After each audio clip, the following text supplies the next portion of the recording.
Muito bem, galera, esse é o Pod 40, estamos aqui, eu sou o Vitor. Eu sou o Betinho. E esse é o Ronald. Fala pra nós, Ronald. Beleza? Tudo bom? E aí? Semana. Tranquilo. O que a gente pode desenvolver aí? Qual o assunto que a gente pode desenvolver? Você é de onde, Ronald? Eu sou de Laje do Muriaé, cara. Nasceu lá? Nasci em Laje do Muriaé. Mas fui criado no Rio. Fui pra lá muito cedo, com uns 6, 7 anos. Fui alfabetizado lá, né? Aí vivi lá 50 anos. Voltei pra aqui, tem uns 4 anos. Voltei pra lá há 4 anos. Pouco tempo. Certo. Pouco tempo. Mas você ficou quanto tempo em Laje antes de ir pra lá? Cara, eu nasci em Laje, né? Passei a pré-infância, né? Aquela fase de aprender a andar e tal. Depois minha mãe foi pro Rio, fomos pro Rio, né? E retornei para fazer o segundo grau no Colégio Agrícola. Passei uma parte da juventude. Na verdade, meu umbigo foi enterrado aqui, né? Então eu sempre tive uma ligação muito forte com Laje do Muriaé. Certo. Com a região de modo geral, porque a gente andava em tudo, né? E por conta disso eu não consegui largar Laje, entendeu? Todas as férias, tudo quanto era festa, Bebeu água de lá, acabou. já era. Bebi água do Rio Muriaé, quase morri afogado, Nossa. bebi um pouquinho d'água e fiquei apaixonado. Não é... Laje é uma cidade, assim, não querendo falar mal dela, né? Mas é uma cidade meio sem muita importância, né? Para as pessoas que passam por Laje aleatoriamente, assim, despercebidas, né? Mas tem uma aura lá, tem um clima lá que, sei lá, me deixou Bucólico, ligado. praticamente. Bucólico? Bucólico. Você Pode conhece ser. Laje, cara? Conheço, pô. Conhece bem, assim? Não, é porque Laje, assim, mais uma vez, sem querer desrespeitar a cidade, Olha. é uma cidade tranquila, é uma cidade pequena, né? Não, 7 mil É habitantes. bem menor que 7 mil, Itaperuna. né? O pessoal da região gosta muito de brincar que lá só tem uma rua, que é a rua que Justamente. atravessa a cidade, é uma avenida só, Sim. entendeu? Não é verdade, mas basicamente o pessoal fala Se isso. fosse uma principal. Mas é um pessoal acolhedor, né? E assim, eu particularmente falo assim que eu gosto muito das festas de Laje. A festa da cidade de Laje em si, é tem o festeiro. Festival de Arroz. Ah, O povo de Laje é festas muito festeiro. boas. O pessoal diz que Laje é uma cidade RRM. RRM. RRM. Um rio, uma rua e um morro. Ela é dividida dessa maneira. E aí foi isso, cara. Eu nunca perdi o laço de ligação, o elo de ligação com Laje, né? Então, toda festa, férias, eu era o único neto que sempre voltou para Laje. E aí, uma história muito, muito louca assim, eu nunca fui muito estudioso, não. Era até sair de Laje, quando eu fui alfabetizado. Aí fui pro Rio, fiquei meio revoltado, porque eu não queria ir embora. Queria continuar morando aqui e tal. E fiquei meio loucão lá da vida e parei de estudar, matava a aula. Eu, com 8 anos, 9 anos, no primário, eu ia pra rua. Minha mãe me deixava na porta da escola. Começou a ouvir um rock and roll, sair com a galera Rio de Janeiro. de camisa preta, jeans rasgado. Nem tinha isso nessa época. Eu acho que o rock and roll chegou depois. Foi quanto Não, tempo? tava durante. 50 e poucos anos? Não. 40 e poucos anos atrás, mais ou menos. Não, E pegou a época das discotecas. peguei. Aí, ó. Eu sou de Caraca. 64, cara. Isso foi em 69, por aí. Os Beatles, né? 70. Por época aí. E eu já matava Ficava em aula guarda com nessa aquela época? idade, cara. Novinho. Moleque novo em Nilópolis, matando aula, andando pela rua. Caraca, Eu andava Nilópolis. sozinho. Sim, Eu andava sozinho pela rua. Que não... E minha mãe descobriu isso, né? Porque naquela época a carteirinha tinha Sim, carimbo de Carimbada. falta. Tá. a caderneta. E aí a minha mãe pegou aquela caderneta, cara, viu um monte de falta. Aí foram ver o que era, eu realmente estava matando aula. Então eu nunca fui muito estudioso, não. Mas, quando eu cheguei no colégio agrícola, vou falar um pouquinho antes, porque eu terminei o ginásio e naquela época não tinham muitas escolas públicas para o segundo grau. Então você tinha que fazer prova para uma escola federal para poder passar, ou então escola particular. Aí minha mãe já pagava para o mais velho, que estudava na Gama Filho na época, meu irmão mais velho, fazendo faculdade de biologia. Meu outro irmão fazia patologia no Abel, que é um colégio famoso lá no município, né?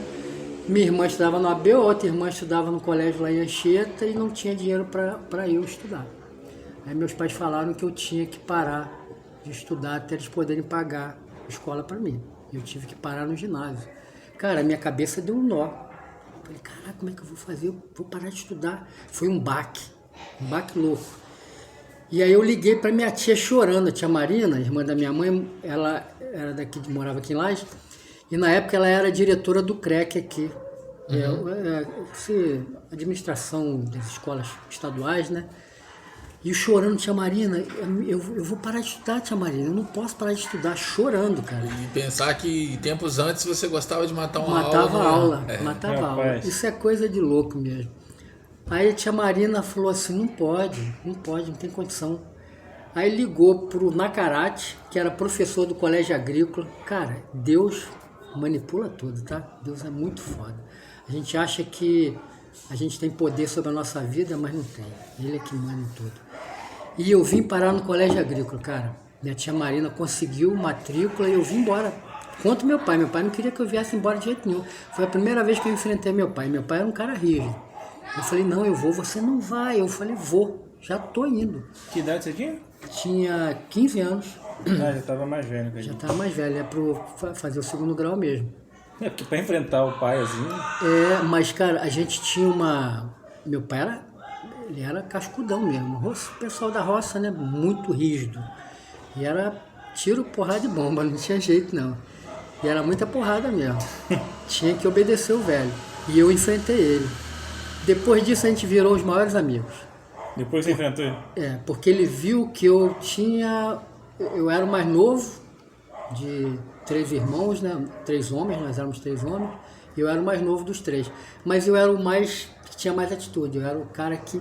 Era firme. Né? E era por um bom motivo. Por uma né? boa causa. Eu tinha que continuar estudando. Né? Não era o que normalmente seria naquela época que o cara ia ser firme porque ele queria ir morar com a namorada em algum lugar. Não era uma coisa... Era um motivo nobre, né? Aí vim parar no colégio agrícola. E ali eu descobri que eu gostava de estudar. Eu queria entender de tudo. E aí eu fui nesse caminho aí, me formei no colégio agrícola, aí minha avó morreu e voltei para o Rio, porque aqui não tinha trabalho, né? Aí fiz concurso público. Assim que eu cheguei no Rio. Você se formou em? Técnicas agrícolas. Técnicas agrícolas. E aí fui para lá para o Rio. Mas, desculpa, o colégio agrícola aqui... Em Campos. Ah, não existia o colégio agrícola em Itaperuna na época, não. Na verdade, no estado do Rio tinham 2 colégios agrícolas. Um em Campos, que era o Antônio Sarlo, onde eu estudei, e tinha um colégio, tipo um colégio de aplicação da Faculdade de Agronomia em Seropédica, na Rural. Caramba. E só esses 2 colégios agrícolas no Mas estado. durante os estudos você saía de Laje e ia para Campos? Morava lá. Você morava em Campos? Tive que morar lá. É uma república, né? É uma distância. Aí vinha todo final de semana de carona. Mas tem uma galera que vai, cara. Não, mas hoje em dia, né? Na época... né? No nosso tempo não tinha, né? Era cavalo, charrete. Um ônibus que nem existia, o ônibus da Brasil ainda, o ônibus era bem pior. Corcelzinho, 74. Quem Não era, dera. né? A gente pegava carona de vez em quando, um caminhãozinho, 86, lá em cima da brita. Não, 86. E a gente lá em cima daquele caminhão lá e vinha embora. E tinha um grupo de Laje, né? Tinha um rapaz de Itaperuna, que é até jogador de futebol, mas eu não lembro o nome dele, Tônio. Lembrei, ele jogava futebol naquela época. Ia um rapaz de Raposo, era uma galera, sabe? E aí, enfim, cara, no colégio agrícola eu descobri que eu gostava de estudar. Aí voltei para o Rio, porque minha avó morreu, não tinha trabalho aqui, fiz concurso público para o Hospital Central do Exército para ser agente de atividades agropecuárias. Era um cargo lá que tinha para criar, eu ia trabalhar com cria de animais de laboratório, rato, coelho, essas coisas, porque tinha um centro de biologia do Exército que era do lado do HCE. E aí, processo aqui, assina contrato, faz prova daqui, dali, tá. E aí o estudo de biologia fechou. Não tinha mais animal de laboratório para eu cuidar. Caramba. E aí eu fui ser faturista no hospital, cara. Trabalhar na emergência, cobrando, que lá no Exército era tudo cobrado, né? Eles tinham o FUSEX, que era o plano de saúde deles, né? Sim. Mas esse FUSEX, ele te dava desconto, não te dava 100% de desconto, não. Você tinha que Pagava menos um pouco, mas tinha que pagar. Tinha que pagar. E eu que tinha que receber essa parada lá no na emergência, né? Que tinha um posto de cobrança lá, né? Cara, e aquilo me deu foi um balde de água fria muito grande, porque você se forma, né, cara? Você quer, você vibra na tua profissão, né? E aquilo foi me desgastando e tal. Com 2 anos e 7 meses eu pedi demissão contra todo mundo, né? Porque era um trabalho federal, né? Eu era funcionário público federal, né? E tinha uma garantia danada e tal. Mas aquilo não me satisfazia, né? Eu era um jovem que achava que todos os jovens são assim, né? A juventude acha que pode tudo, né? O mundo está a seus pés. E eu achava isso também naquela época. E queria trilhar outros caminhos, né? Sair aquilo lá me incomodava muito. E aí fui trabalhar com um amigo, cara, num restaurante. Ele abriu um restaurante que era pub, bar e galeria de arte, lá em Nilópolis. E fui trabalhar com ele de garçom, lá no pub, né? E aí, sempre gostei de culturas, tal. E o dono do restaurante, ele também trabalhava com antiguidades e tal. Então, fui trilhando esse caminho das artes aí. Trabalhando com antiguidade, livros antigos. Aí fui trabalhar na feira da Praça 15. Rodei por aquilo tudo lá, sabe? E aí, com 3 anos e pouquinho, trabalhando com o Marquinho no bar, eu já tinha pego a sociedade com ele. Fui trabalhando, aí ajuda aqui, ajuda ali, e nós tínhamos uma sociedade depois de meio a meio. E depois de 3 anos e pouco ele resolveu, como ele era o majoritário, ele resolveu fechar o bar. Não quero mais, tal, fechou o bar. O que eu vou fazer? E aí, nesse finalzinho assim, eu fui fazer faculdade de arqueologia. Isso aí Envolvido pela história, né? Fui fazer arqueologia na Estácio de Sá. Era o único curso de arqueologia na América. Com certeza. Fã de Indiana Jones. Cara, Indiana Jones... Mas tinha, na época? Tinha, Indiana década de 80, Jones. pô. Já era 80? Isso foi em 88. Já tinha. 88. Acho que é de 84, Caçadores da Arca Perdida. Da Arca Perdida. Eu era meio fã de Indiana Jones. Eu já pensei em arqueologia também por causa dele. Por que você não foi, pô? Porque era longe daqui, a faculdade. Aqui tem história, mas a arqueologia... E vou te contar uma história. O curso de arqueologia fechou. Acabou. Por falta de interesse. Mas cara.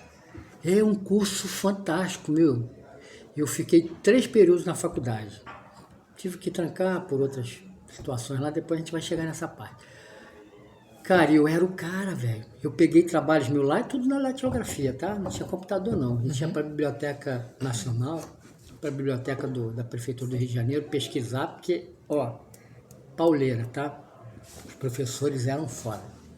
Eu tinha um professor de História Geral, o professor Sertão. O cara era o cara. Uma sumidade em História. E tinha a professora Eliana, professora de História da Arte. Que mulher fantástica. E aquilo, cara, tu vai se apaixonando, né? Porque história é uma coisa apaixonante, né? História da arte, então, é uma coisa louca. Você vibra naquele negócio. E eu comecei a ficar bom naquela coisa. Antropologia, sociologia. Cara, a faculdade de arqueologia é um absurdo. Abre a tua mente de uma maneira fantástica. E há pouco tempo eu estava fuçando as coisas que eu vou guardando, né? Eu li um trabalho de antropologia que eu falei, porra, não fui eu que escrevi isso aqui não, cara. É um negócio louco. Tava fui muito eu bom, que fiz. tava muito foda. Tava muito bom.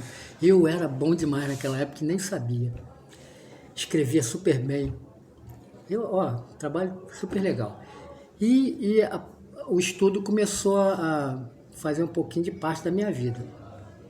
Mas aí saí da faculdade porque quando o bar fechou, eu fiquei com um dinheirinho na mão. E o sonho de trabalhar na área agrícola, eu comprei um sítio em Nova Iguaçu. Comprei um sítio em Nova Iguaçu e assim de cara a gente comprou umas 5 cabeças de vaca e um touro. E comecei. Aí veio um cavalo e tal, e a coisa foi tomando, sabe? Proporção, foi crescendo. Perigosíssimo. Palhada era tranquilo na época. Eu não entendia do Nova Iguaçu. Eu trabalhava. Parentes, pô, eu morava na estrada, o sítio meu era na Estrada da Posse. Indo lá depois de Santa Rita. Tem até um funk. É isso que eu ia falar. Depois do Hospital da Posse. Da Posse. Cara, para o mundo. trabalhei ali, cara, aprendi coisa pra cacete. Existe um Ronald antes da roça, antes do sítio e depois do sítio. Eu aprendi a ser homem lá, cara. Quando eu fui pra lá, eu era um menino. Cara, é brabo. Se lidar com roça é brabo. Eu fui aprender a tirar leite, que apesar de ter me formado no colégio agrícola você não ia pro curral tirar leite. Lá você tinha uma noção básica das coisas, né? Sim. Fui aprender a tirar leite lá com a vaca a primeira vez, porque a bicha deu cria, ela no alto do morro assim, e eu vi aquela mancha pretinha, falei, caraca, Ponte Nova pariu. Nem sabia que a bicha estava prenha direito, sabia que ela estava barrigudona, mas não sabia quando que ia parir aquele negócio. Subi o morro para pegar o bezerro, peguei no colo, a vaca já me deu uma porrada, eu fui parado. Caraca. Ela não gosta. Louco demais. E né? descendo o morro, né, cara?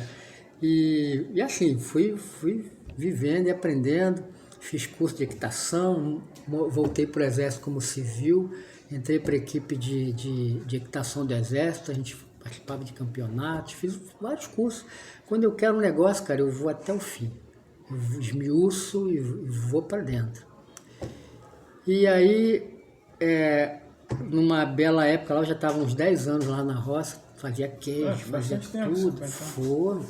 Aí fui fazer curso de queijo, queijeiro lá em Friburgo, na escola de queijo lá de Friburgo. Eu fiz um monte de coisa, cara. Escola de queijo. Aprendi a fazer iogurte, mas tudo artesanal, sabe? Aí eu tirava o meu leite, produzia meu queijo, eu criava cabra também, aí produzia meu borçã, que é o queijo de cabra, né? E fui trilhando esse caminho. E aí chegou uma hora, cara, que a violência começou a pesar demais. Os caras invadiam, arrebentavam a cerca para botar a vaca na rua, para atropelar a vaca, para roubar a vaca.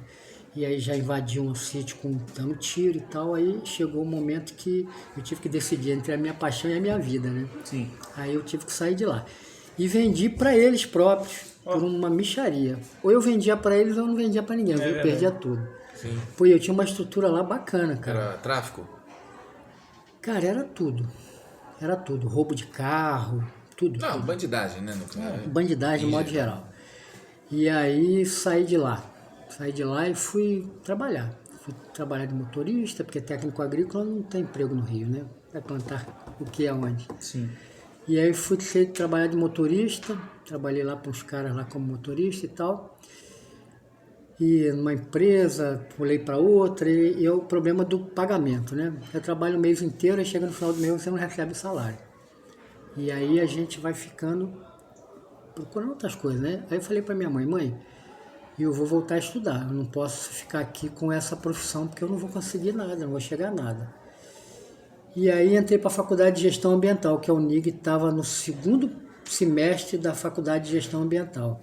E minha cunhada trabalhava lá na UNIG, a Andréia. E aí entrei para o curso de Gestão Ambiental. Isso lá em Nova Iguaçu ainda? Em Nova Iguaçu ainda. Eu, lá na roça, lá no sítio, eu já me envolvi um pouquinho com os problemas ambientais, né? Eu acho que a pessoa que gosta de natureza e tal, de modo geral, ela se envolve sempre, né? Essa questão do... Hoje rola muito essa coisa do agro, né? O agronegócio e tal. Mas o produtor menor, ele se preocupa porque ele sabe que é dali que é o sustento dele, né, cara? Então ele tem que ter aquela mentalidade. E eu tive que fazer isso porque a água é um recurso complexo, né? A água, ela movimenta a área produtiva. Sem água você não produz nada. Sim. E eu tinha um manancialzinho lá. Eu dei graças a Deus por isso. Só que ele era bem pequeno, bem escasso. E eu fui plantando, cuidando do olho da água. Fui pesquisando, lendo como é que eu tinha que fazer. A intuição, eu tenho uma intuição boa para as coisas. E fui, aquele pouquinho de água que nascia lá virou um lago. Aí criei peixe, um monte de coisa. E eu fui aprendendo a lidar com o meio ambiente. Fui aprendendo a gostar de meio ambiente. Aí fui para a gestão ambiental. Cara, modéstia à parte falando, eu fui o melhor cara ali, eu fui o cara ali. Desculpa te perguntar, você tinha quantos anos nessa época? Eu já estava com 45 anos, cara. Que legal, cara. Voltei a estudar com 45 anos. Isso é maneiro. Em 2007. 2007. E a paixão pelas coisas em mim pula forte, bate forte. Aí eu terminei gestão ambiental, mas eu queria mais, cara. E comecei a perguntar por que eu queria mais. tinha um motivo. Assim que eu me formei, eu fui participar de uma feira na PUC, uma faculdade foda lá no Rio, né? Ela é na Gávea. Aí fui para uma feira com a minha mãe. Minha mãe vai onde eu vou, cara. Sempre carrego minha mãe comigo. Minha mãe me dá força, né? Aí fui para uma feira lá de empregos, né, para recém-formados e tal. O negócio até bem bacana. Aí fui nos quiosques, né, que tinha uns estandes, para você conversar com o pessoal das empresas e tal. Aí a menina virou para mim falando, a primeira pessoa que eu conversei, cara, ela falou assim, pô, cara, meio ambiente está bombando, mas gestão ambiental é um curso assim que não é bem aceito. Se fosse engenharia ambiental, cara, com certeza você já estava dentro da nossa empresa. Cara, aquilo, pum. E por que rola essa distinção? Porque a gestão ambiental, ele é um curso de curta duração, né? Um ano e meio. Sim. 2 anos no máximo. E ele é mais focado para a área, para administração, sabe? Ele não é voltado para questões maiores de meio ambiente, Entendi. como a engenharia. A folha de formação da engenharia ambiental, eu fiz 2 cursos, cara, que eu posso garantir para vocês que foram os melhores que existem, assim, para formação geral, formação total do ser humano, sabe?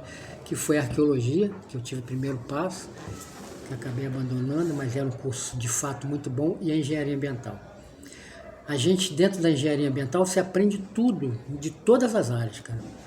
Porque você tem que administrar, é um líder de multidisciplinas, entendeu? O engenheiro ambiental, ele é um líder de multidisciplinas. Então, ele normalmente, ele é o cabeça de uma equipe que tem biólogo, que tem arqueólogo. Inclusive, numa das obras que eu trabalhei, tinha uma equipe de arqueologia, justamente para fazer o resgate histórico de uma região que vai ser muito mexida, né? Então, biólogo, arqueólogo, geógrafo, geólogo, tem que ter uma equipe multidisciplinar que o engenheiro ambiental comanda. Então, ele tem que entender de tudo para poder fazer essa orientação toda. E a engenharia ambiental me deu isso aí, cara. E foi um lance assim muito doido, porque eu terminando a faculdade, uma professora minha já tinha comentado lá na gestão ambiental que tinha um curso de engenharia ambiental na Celso Lisboa, que ela dava aula lá. E aí eu fiquei com aquilo na cabeça, cara. E eu trabalhava com meu irmão, ajudando ele, porque meu irmão trabalhou com carnaval durante muito tempo. Meu irmão morreu tem 1 ano e pouquinho. Ele trabalhava com carnaval e ganhava muito dinheiro. E eu comecei a ajudar o Cleverson. E assim, ele me pagava pela produção de carnaval. Então eu ganhava uma grana que dava para eu pagar o semestre inteiro da faculdade. Legal. Aí eu juntei aquele dinheiro todo, guardei e falei para minha tia que estava lá no Rio, a tia Delfina, que mora aqui em Laje. Tia Delfina, eu vou para a faculdade, eu vou me matricular no curso de engenharia ambiental. Aí eu já tinha comentado com meu irmão, você é doido, cara, 50 anos Essa já tua tá fazendo. tia, a tia que você ligou quando você era pequeno, pra falar que você queria estudar, não sei o quê? Não, essa tia Marina, ela morreu há pouco foi tempo. outra tia. Foi a tia Delfina que... Todas as minhas tias, eu sempre tive uma ligação muito forte com a minha parentela, né? Mas a tia Delfina, que é essa tia que eu moro com ela agora, ela sempre foi a minha segunda mãe. Sim. Sempre foi mais carinhosa, mais atenciosa, e ela era solteira, morou com a minha avó, até minha avó morrer, e eu também sabe, eu convivi ali. E quando a minha avó morreu, eu estava morando com elas aqui em Laje. Então a gente tem uma ligação bem forte. Aí a tia Delfina, sempre por essa ligação toda, ela estava lá no Rio, foi arrumar os dentes, que é minha sobrinha dentista, né? E é afilhada da tia Delfina. Ela sempre trata o dente da tia Delfina. A tia Delfina foi para lá fazer o tratamento de dente dela. E eu tinha acabado de sair da gestão, falei assim, tia Delfina, eu vou me matricular. Já tinha conversado com a minha mãe, não, que isso, vai gastar dinheiro. Meu irmão mais velho, você tá doido, cara, já tá com 50 anos, vai fazer estudar, ninguém dá emprego para velho não, cara. Você tá doido, cara. Vai gastar dinheiro à toa, um curso que custa 1.000 porrada, tu tá louco. Eu falei, não, eu tô louco. Mesmo que eu não me estabeleça profissionalmente, mas se eu me estabelecer como uma pessoa formada, com consciência, para mim já tá bom demais. Só o que a faculdade me fornece já me satisfaz. Porque conhecimento, né? É isso aí. Eu queria saber, eu queria entender. E aí fui para a faculdade, ainda consegui um negócio lá, rapaz, por reingresso, eu consegui 50% de desconto. De 1.600 eu baixei para 800 a faculdade, isso em 2008.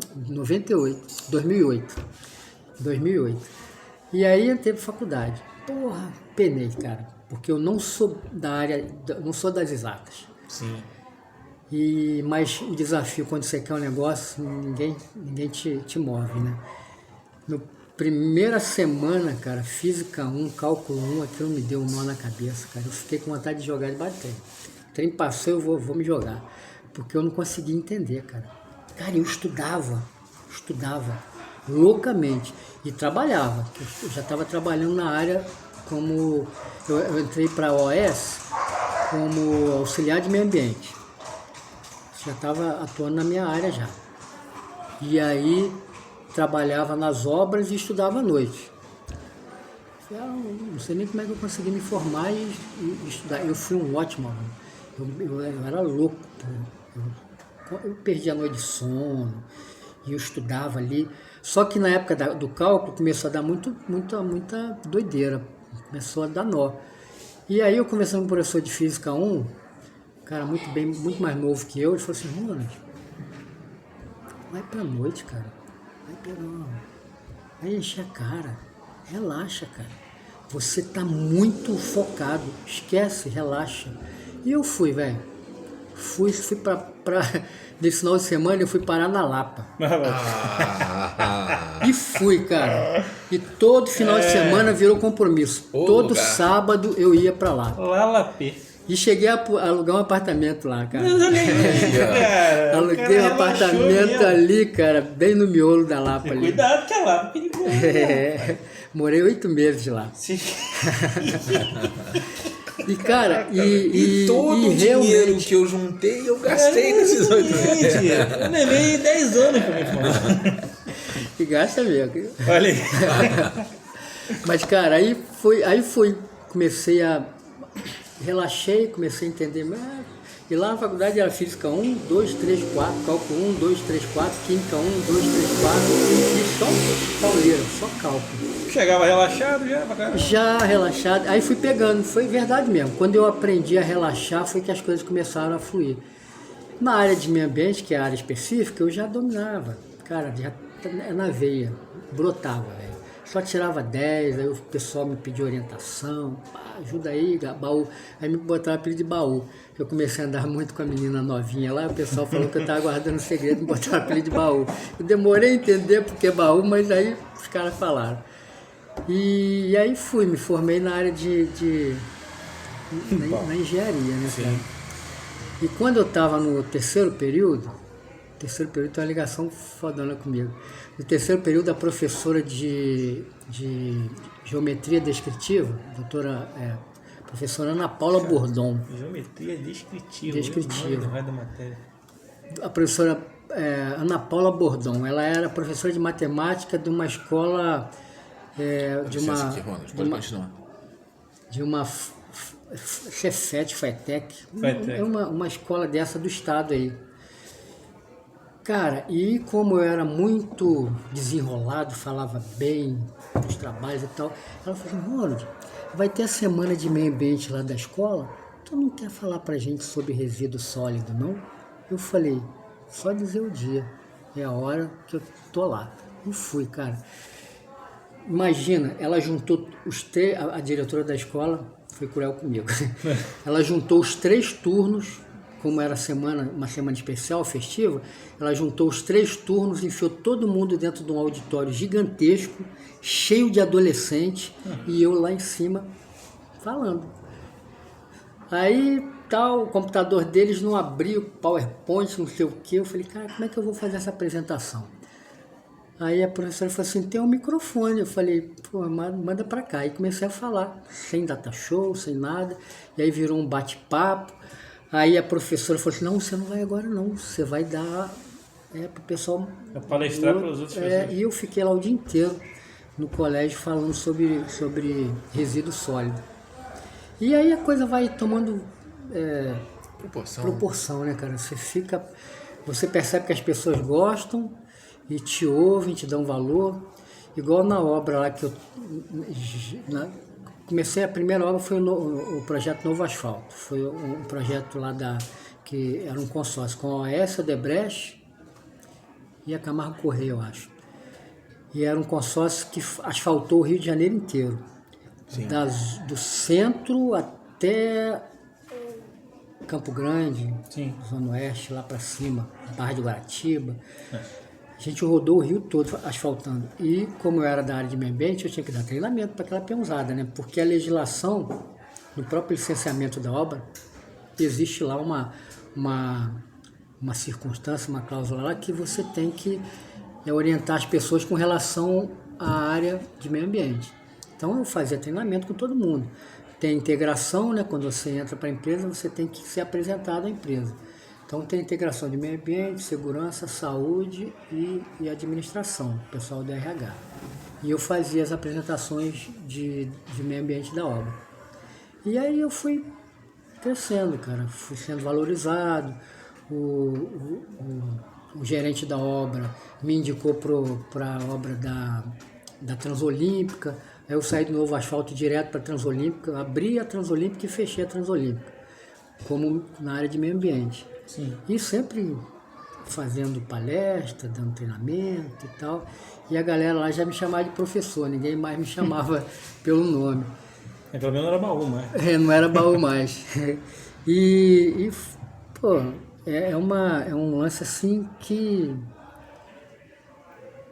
deixa a gente satisfeito, né? Porque você faz uma coisa e as pessoas reconhecem aquilo. E era dentro da área. E era dentro da minha área, né? E aí, cara, pulando para a área de meio ambiente, de fato, né, falando um pouco menos de mim, existem coisas relacionadas ao meio ambiente que são fantasias, né? Existe muita fantasia com relação... Porque, assim, o meio ambiente é uma área que você não... Nada é definitivo. Porque o meio ambiente trabalha com interação. O meio ambiente é um corpo, como o nosso. Nós temos um monte de células, um monte de organismos que vivem ali em interação. Assim é o meio ambiente. O meio ambiente, se a gente for falar do planeta, né? O planeta é um macro ambiente, né? Sim. Tudo interage. Então... Você é adepto da teoria de Gaia? Olha aí. Sou adepto, sim. Ah, então beleza. Porque realmente é um ser vivo, cara. Sim. É um ser vivo, pulsante. Sim. Nós somos agentes, simplesmente falando, nós somos agentes geológicos como qualquer outro ser no planeta. Todo ser no planeta é um agente geológico. Trabalhando em função do... A gente vive em função do planeta, entendeu? Aquela árvore que você planta, ela é um agente geológico, porque a raiz dela faz, né? Ela penetra no solo, ela levanta o solo, depois que ela morre o solo abaixa, então é uma ligação. Protege o solo de erosão. Protege o solo de erosão, às vezes abre o solo para erosão. Sim. Faz isso também. Assim como o ser humano. O ser humano não é vilão de nada, o ser humano é uma criança, cara. O ser humano é um piquititinho. O planeta é tão gigante que o ser humano ainda não foi capaz, cara, de fazer cócegas na crosta terrestre, entendeu? Então existe histórias fantásticas, fabulosas, com a intenção de manipular o ser humano, né? Isso aconteceu há pouco tempo, a gente não vai caminhar para esse lado aí da questão da saúde, né?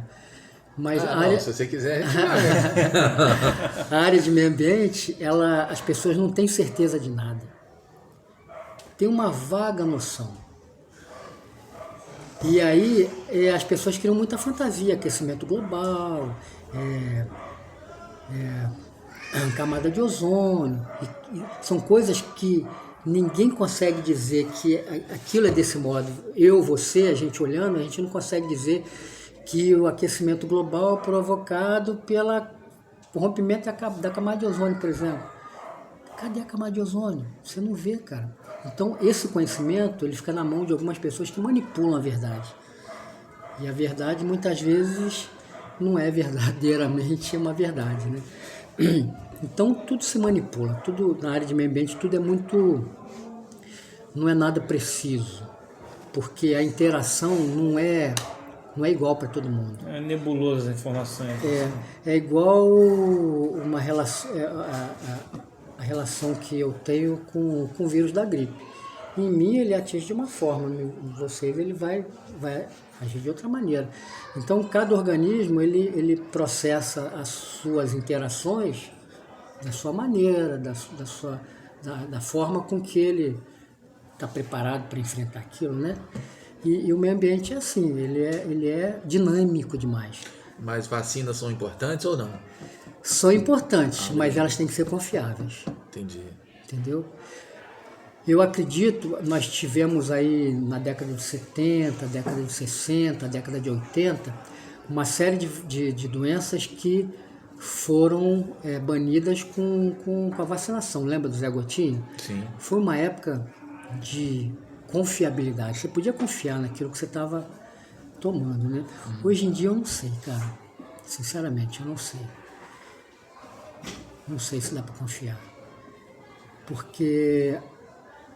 A gente está falando da mesma coisa aqui, né?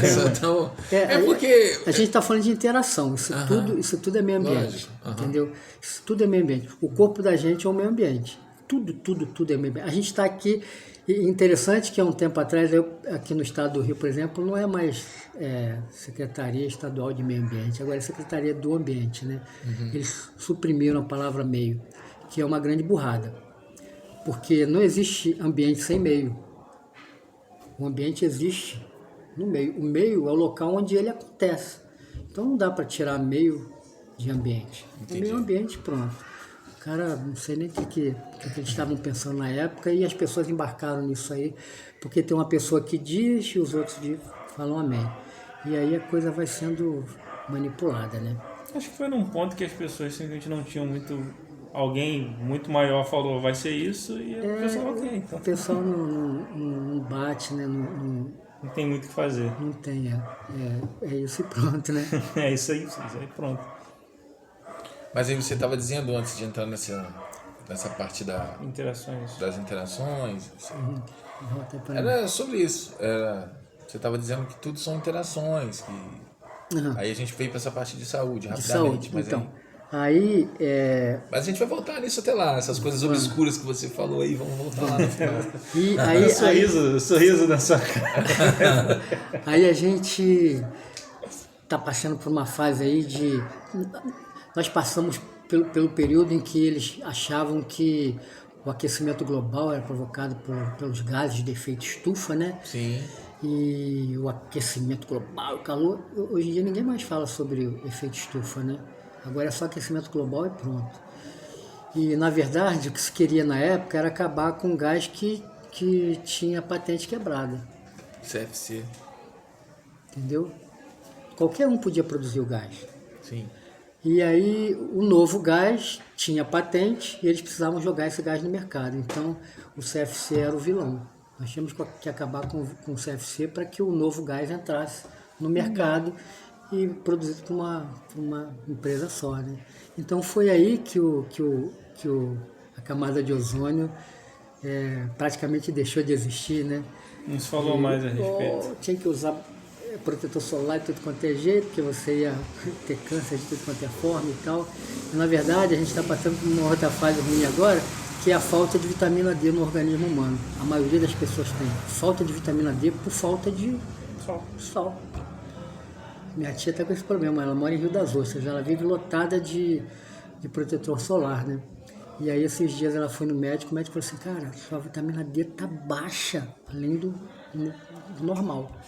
E ela parou de usar o protetor solar e está indo na praia, porque o médico falou para ela que ela tem que tomar sol de qualquer jeito. Sim.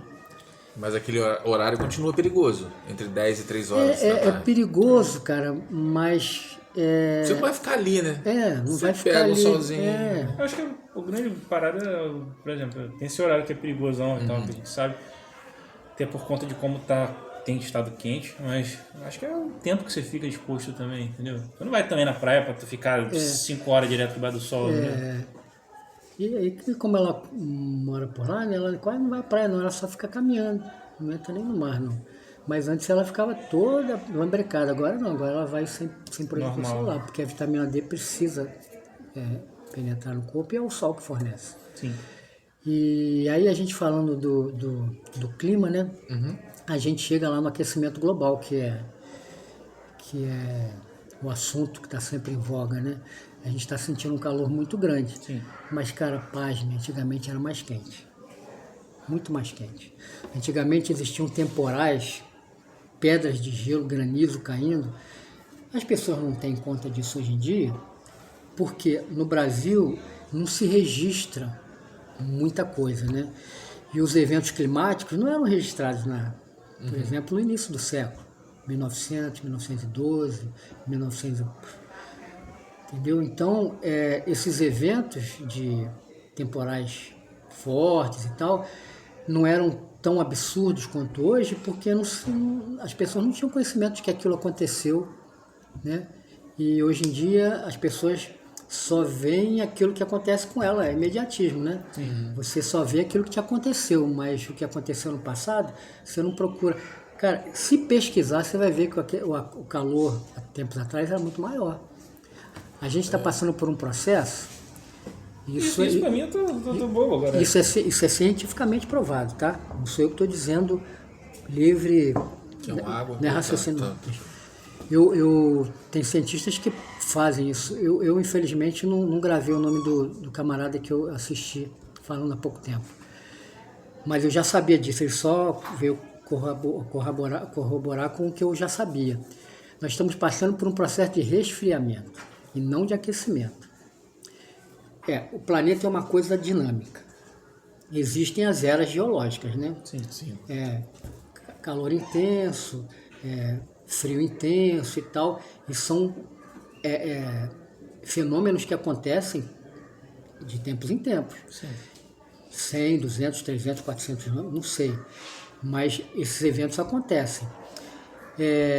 Para que haja um aquecimento, ele vai provocar um efeito. Ele vai provocar um efeito que é o derretimento das calotas. Sim. O mar, ele não congela por inteiro porque ele tem muitos sais minerais, ele tem muito sal. Sim. E o sal não permite que a água se congele completamente. Porções de mar, perto de estuário, onde a água doce vem com mais proporção, com mais abundância, ali é uma queda da salinidade, dos sais minerais, né, de modo geral. E aquelas áreas se congelam. Só que com esse degelo que tem acontecido, a água doce está penetrando mais. Está dessalinizando a água. Está dessalinizando a água. Daqui a pouco vai haver um congelamento completo do mar. E aí a gente vai ter um resfriamento total, né? Isso aí já vai ser uma nova era glacial, né? Então a gente está caminhando para isso. O calor existe e tal, em função de outras questões que não estão associadas com a emissão de CO2, não. Elas estão associadas com impermeabilização das cidades, muito asfalto. Aqui em Itapiruna, por exemplo, tem muita pedra. Sim. Em torno de Itapiruna. Sim. Por isso que Itapiruna é tão quente. E, entendeu? Então, existe o calor existe de fato, mas não é tão grande quanto há tempos atrás. E a gente está, de fato, caminhando para uma nova era glacial. Vai demorar isso, né? Daqui para 100 anos. Não acontece de uma hora para outra. É um processo longo. Tem um filme que... Não sei se você vai lembrar disso. Tem um filme que fala mais ou menos isso, que de repente começa a congelar. Eu lembro de uma nevasca chegando em Nova York, tem uns estudantes que eles se escondem no... Dia depois da manhã? Dia depois da manhã. E você sabe que o Dia Depois da Manhã é a continuação de outro filme de 82 chamado Dia Seguinte, né? Dia seguinte. Esse eu não conhecia. O dia seguinte. Day After. Day After. Eu lembro. Eu tenho uma memória ruim para determinadas coisas, principalmente para filme, para livro também, cara. É muito louco isso. Eu entro tanto no enredo, eu esqueço o nome do autor, esqueço o nome do personagem. Sim. A emoção é que me envolve. O seu negócio é a história que está acontecendo ali. Igual Pássaros Feridos. Cara, eu li Pássaros Feridos, era... Nossa, início do TVS agora. Cara, olha, o Pássaros Feridos é muito mais antigo, né? O filme veio... Cara, o livro é fantástico. Era uma série, eu acho, né? É um seriado, era uma série. É um livro de 1000 páginas, cara. essa grossura. Eu li aquele livro, acho que uma semana, cara. Caraca. Mas eu virava à noite. A olheira, ó, vinha cá no queixo. Aí você não conhecia o professor que tinha falado pra você ir pra Lapa ainda? Aí... É verdade, depois que eu fui pra lá, o cara eu fiquei mais sem pra vergonha. caraca com as paradas. Então eu me envolvo muito com as coisas e acabo esquecendo determinadas situações. Filme, então, cara, eu esqueço muito fácil. Mas eu lembro de ter visto The After e Foi o dia depois da manhã. The depois Day da After manhã. Tomorrow. Tomorrow. É porque, rapidinho, só pra... É o que acontece. São filmes catástrofe, os dois. Só que o The Day After, ele é uma catástrofe que não é... Ele pega coisas daquele momento que está acontecendo na história. Na época do Day After, era a Guerra Fria, que se falava, essas coisas assim. Então, era os mísseis sendo lançados, mísseis... eu não lembro agora da União Soviética, né? Acho que era... Não lembro bem a história, acho que era isso. Aí... Era isso, lançavam os mísseis lá e ia chegar nos Estados Unidos, não sei o que, não sei o que. É o problema da época. Sim. The Day After Tomorrow foi na época que o Al Gore lançou aquele negócio do aquecimento global, não sei o que. Então era o problema da época. Homem e urso porco? O urso porco homem. O Al Gore foi um cara que depois ele caçaram todos os prêmios dele, né? Porque descobriram que os dados dele eram todos manipulados. Entendeu? E é assim mesmo, cara. Eles manipulam. Eu sou tipo, que tá certo sempre. E na verdade, cara, a gente tá caminhando por um resfriamento mesmo. E é isso, cara. Eu particularmente, isso falando assim, no início da minha adolescência, eu comecei a sair também. Tem períodos no ano em Itaperuna, né, na nossa região aqui, realmente eram muito frios, cara. O resto do ano inteiro um calor danado. Mas assim, digamos ali no final de abril. É por esse período que a gente tá agora. Até agosto, setembro, era muito frio. Que coincidiam com as épocas de festa na região, de exposição. Eu lembro disso. E era obrigatório praticamente a gente ter uma blusinha nova para sair, um casaco de moletom, uma jaqueta, porque ia fazer frio. Na década de 80, então, senti muito frio aqui, porque inclusive eu rodava muito, fui conhecer Espírito Santo e tal, garotão, né, queria conhecer tudo. E teve uma vez que eu fui pra Muqui, cara, sem um casaco, em pleno mês de Espírito junho. Santo ali, Espírito né? Santo, Depois de Mimoso ali, né? Na serra ali. Rapaz, passei um frio, velho. Foi, época de festa junina, cara. E eu sem um casaco lá. Passei um perrengue do cacete. Você só tinha Mas uma era opção, muito você frio. tinha que se esquentar de alguma forma. Foi pra eu uma festa. procurei. E o que eu tô falando hoje, isso já tem uns 10 anos pra cá. Não é tanto assim. Pelo menos eu não sinto os efeitos. A gente sente frio, a gente leva. Não, realmente, mas não. a gente percebe. Mas Não, aí... mas eu bebia, né? Novo. Mas aí você também tem lá, do outro lado, nevascas fantásticas, né? Do outro lado que você fala. Europa, Estados Unidos. Outro continente e tal. Lá tá um frio fantástico. E no verão também um calor incrível, né? Teve várias queimadas aqui. Os Estados Unidos está fazendo calor de 40 graus, pô. Então, Sim. estão acontecendo os extremos. Mas é justamente por isso, cara.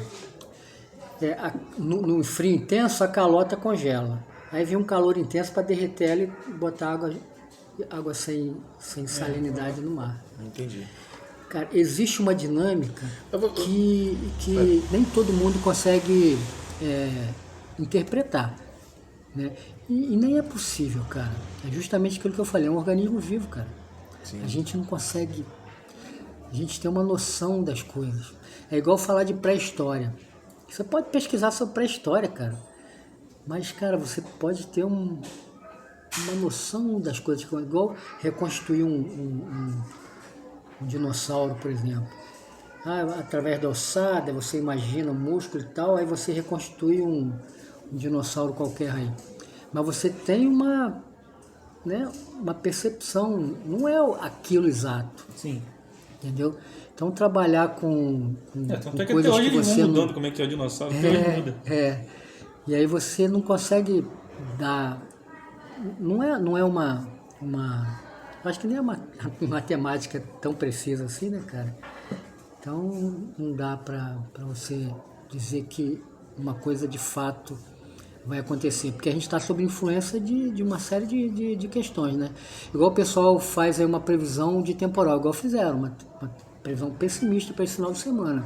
Muita chuva, temporal, raio, não sei o quê. Foi semana passada, né? E semana passada também, mas tinha uma continuidade. Para esse final de semana? Ontem, hoje, o pessoal estava falando aí. Eu, sinceramente, não vi, mas tinha essa...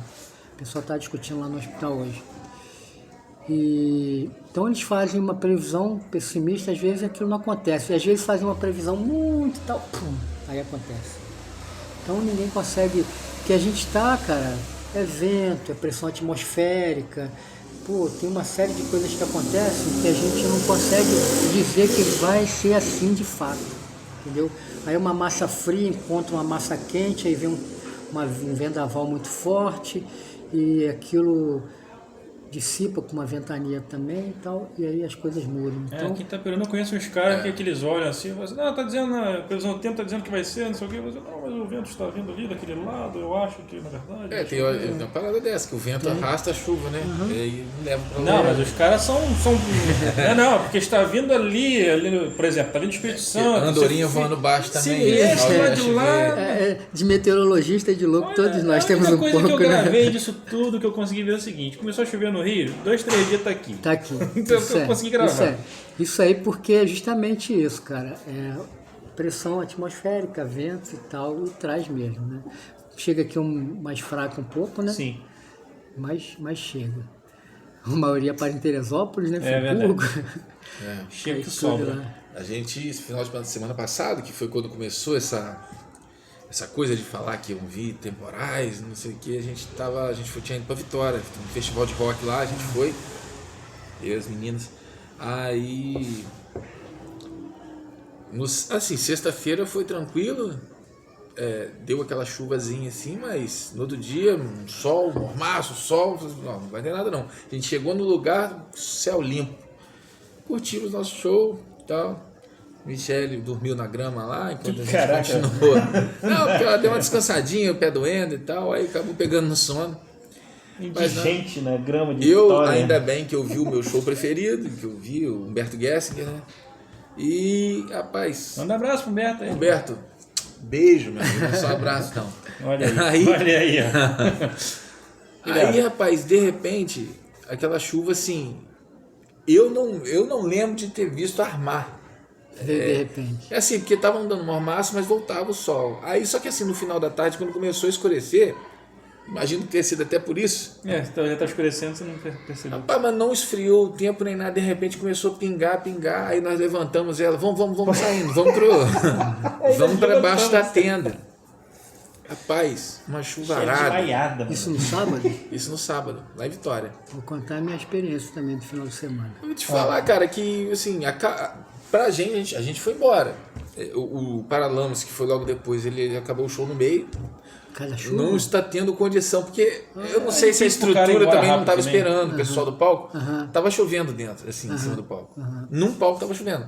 Só que aí o Frejá, que ia tocar depois deles todos, que ia fechar o festival, ele tocou no outro palco e ele tocou tranquilo o show dele. Festival legal, eu nem sabia disso não. Só que aí acho que o Herbert Viana também tem questão da mobilidade dele, devia estar chovendo. Foi isso que eu falei, o cara demora mais pra sair do palco. Aí acho que acabou na metade. Mas a gente se divertiu bem, só que aquela coisa, uma chuvarada bem forte. A gente presenciou um atropelamento por causa dela. Hã? A gente esperando o Uber. Foi Uber? Aí, essas motinhas elétricas que estão virando febre, o cara saiu, porque a água já estava na pista, assim, já tinha muita água, ele veio para cima da calçada, o pai da menina veio buscar ela com as amigas. Nossa. 1, 2, 3 e vão! Na hora que ela chegou, ela estava na frente, quando ela chegou perto do carro, o cara jogou ela pro alto. A moto elétrica. Pode falar. Era uma mulher. Pilotando? Que estranho. Mulheres causando acidentes. A moto elétrica que atropelou. Desculpa, gente. Foi a moto elétrica que atropelou? Foi. E eu ia te falar, dizem que não acelera muito, que não é muito rápida, mas jogou a menina pro alto, tá? Ela virou assim, caiu de rosto no chão. E parou ali. E parou. Aí foi aquela comoção, só uma amiga ficou lá na chuva ajudando ela pra caramba. Vou deixar claro aqui que vocês, outras duas que ficaram lá se protegendo e deixaram a menina com a cara no chão lá sangrando, não são amigas, beleza? Nunca esquecerei.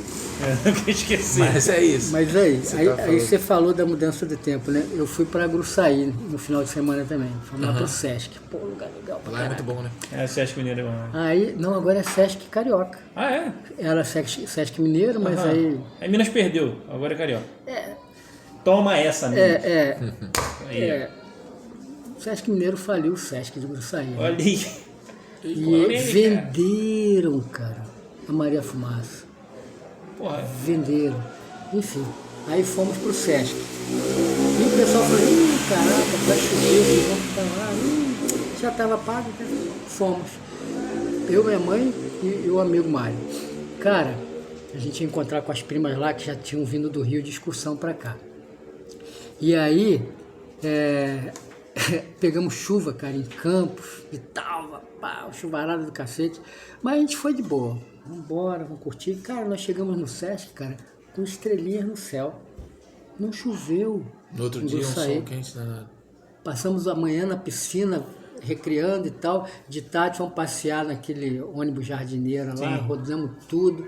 O sol só veio chover no sábado de madrugada.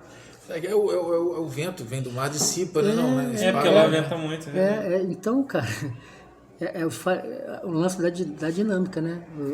É tudo muito possível ou não, Fugaz. depende, é fugaz. Olha o homem. É, Palavra bom boa. com as palavras aí. Então, em meio ambiente tem essa paradinha, né? De você, nada é definitivo, nada é para sempre, inclusive, né? Não tem Tudo como é- eu chegar aqui e tudo falar ciclo. que a água é um recurso que está acabando. Tem muita água potável ainda no planeta, não tem? Água potável não, mas é um recurso que não está acabando. Não tem como acabar com um recurso que... Não, mas eu digo água potável. As pessoas falam que a água está acabando, usam muito esse termo, que é para criar comoção, que é para criar, desestabilizar as pessoas, né? Mas a água não acaba, cara. Como é que a água vai acabar? Cíclico, Ela vai né? atravessar, É cíclico. atravessar a estratosfera, vai deixar de existir? Não tem como. Ela vai mudar de lugar. Vai mudar de lugar e vai deixar de ser potável.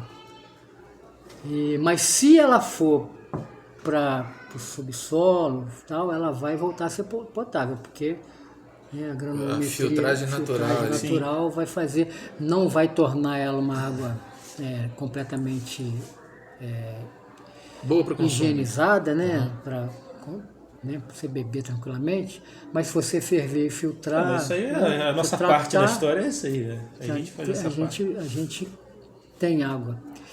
E aí, falando de água, a gente fala do Rio Muriaé, né, que é um rio que banha a nossa região aqui. E existem muitos mitos com relação ao Rio Muriaé. Por exemplo, eu, Teorias. muito apaixonado por meio ambiente, pelo rio, né, eu aprendi a nadar no Rio Muriaé, nadei, pesquei, pulei da ponte de Laje do Muriaé, joguei vôlei no leito do Rio Muriaé na década de 80. Porque da década de 90 para cá isso deixou de existir, por conta da usina lá de Venâncio, né? Usina hidrelétrica de Venâncio. Até a década de 80, essa usina, ela pegava metade, a barragem do rio pegava metade do rio. E nos anos seguintes, eles botaram a barragem inteira, estenderam a barragem, agora ela atravessa o rio inteiro. E em 79, a gente procura nos dados aí, nas pesquisas do Google, em 79 nós tivemos um fenômeno de alto índice pluviométrico, né? Acho que foi a maior chuva de todos os tempos aqui da região. Em 79. 79. Foi quando teve a grande enchente aqui, que o pessoal fala, né?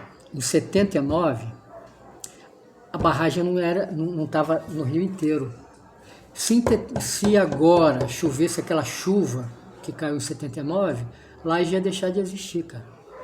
Que em 79, a água chegou no 9º degrau da igreja. Isso sem barragem. Barragem só até metade. E se agora com a barragem inteira, cara, ia subir, ia acabar com tudo. Então, a gente tem um problema dentro do Rio Muriaé que é essa usina aí. Qual é o problema dela? Mas é um problema que beneficia muita gente, tá? inclusive os políticos, né? Geralmente um problema. Pode ficar, Alguém ganha com problema, né? Sim. Mas a gente fala de empreendimento que transforma o meio ambiente, né? Uma usina de geração de energia, ela é um empreendimento que mexe muito com o meio ambiente, porque a princípio ela gera uma barragem, como a barragem lá dessa usina de hidrelétrica de Venâncio. Ela gera energia que não favorece a comunidade e então ela não tem ganho nenhum.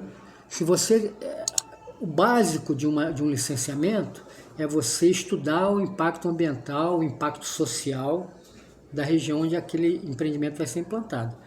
Aí você faz uma análise disso tudo aqui e percebe que essa usina não gera benefício nenhum para a nossa região. Por quê? Ela não gera energia para a gente, que a energia é vendida lá para uma empresa lá que produz papel, sei lá o quê. E não gera emprego, porque é uma usina que ela, com poucos operadores, ela gera energia. Uhum. Mas em contrapartida, ela gera um problema social gravíssimo, que são as enchentes. Ela causa impacto ambiental. Laje do Muriaé, Patrocínio do Muriaé, próprio Venâncio, Retiro, cara. Retiro do Muriaé. É uma coisa assim, é uma assinte a desvalorização do ser humano, cara. Sim. São várias comunidades aqui que são afetadas pela enchente que é gerada por uma barragem, cara. Por que essa barragem existe até hoje? Quem é que está ganhando com ela? É justamente em cima da calamidade que as prefeituras ganham dinheiro, né? Mas, cara, é um problema fantástico. Fica aqui o registro e uma denúncia aqui do Pod 40 contra essa barragem aí. Porque, cara, só quem vê o desespero das pessoas dentro de uma enchente, cara, Sim. é capaz de perceber Eu já ajudei gente aí. Entendeu? A Quinta Peruna, imagina lá. Laje a gente Laje, coisa de metros, né? 10 metros. Laje e Retiro, cara. Retiro, pô, a cidade de Retiro fica dentro d'água, cara. Sim. Porque o asfalto cai em cima, Retiro no mesmo nível do rio. Retiro tá abaixo do... É louco isso. Laje ainda tem uns pedacinhos de morro lá, o pessoal subir. Mas Retiro não. Quer dizer, tem até, mas aí são localizados. Mas nesses momentos assim, no meio do corre-corre... Aí a pessoa perde tudo, né? Perde. Reclama que não tem nada, mas na hora perde tudo. Perde tudo. E realmente é um assunto que merece ser abordado com mais Foi bom você intensidade. falar isso aí, porque né? eu lembro que tem isso. Eu lembro que tem isso lá em Venâncio. Mas quando você falou assim, eu falei, rapaz, não é, tem uma barragem lá mesmo. Uhum. E não é falado isso aqui. Não, as pessoas... Não é mesmo. Você, campanha política aí, deputados e tal, ninguém fala disso, cara. E as pessoas, tipo, vivem da desgraça, né? E, cara, e é foda, é foda. É desesperador. Você vê a pessoa perdendo as coisas e a água subindo. Minha tia teve uma época aí que houve o estouro de uma barragem lá para cima, que desceu aí... Foi... Produtos químicos, né? Da barragem. Brumadinho? Não, foi Mariana, não. Foi aqui em cima. Eu não me lembro, nessa época eu não estava tão presente aqui. Mas teve negócio de bauxita e tal. Eu não lembro onde foi, mas a água ficou avermelhada. Desceu, E, cara, um problema fodástico, cara. E aí a gente tem uma outra situação. O rio é um instrumento geológico. Ele corre. Sim. Ele corre. Ele nasce lá em Miraí, né? Um pouquinho lá para cima, vem descendo. Quando ele passava por Laje, ele era um rio pedregoso. Tanto que a ponte de Laje do Muriaé foi feita em cima de uma laje que deu o nome à cidade. Laje tem o nome de Laje por causa da laje do rio Muriaé que existe ali onde a ponte liga Venâncio a Laje. Não sabia. Então Laje era uma cidade, como a Itaperuna você ainda via as pedras. Laje era a mesma coisa. Na década de 80 eu estava falando que eu jogava vôlei no leito do rio Muriaé, cara. a gente chamava de areião, né? Bancos de areia. Sim. A gente botava a rede de vôlei no meio do rio e íamos jogar vôlei. Eu e minha turma de juventude, quando eu estudava aqui, né? Então era um rio que o leito normal do rio é bem abaixo do que está. Então a função geológica do rio Murié não existe mais, cara. Até Venâncio, a função geológica do rio Murié foi anulada.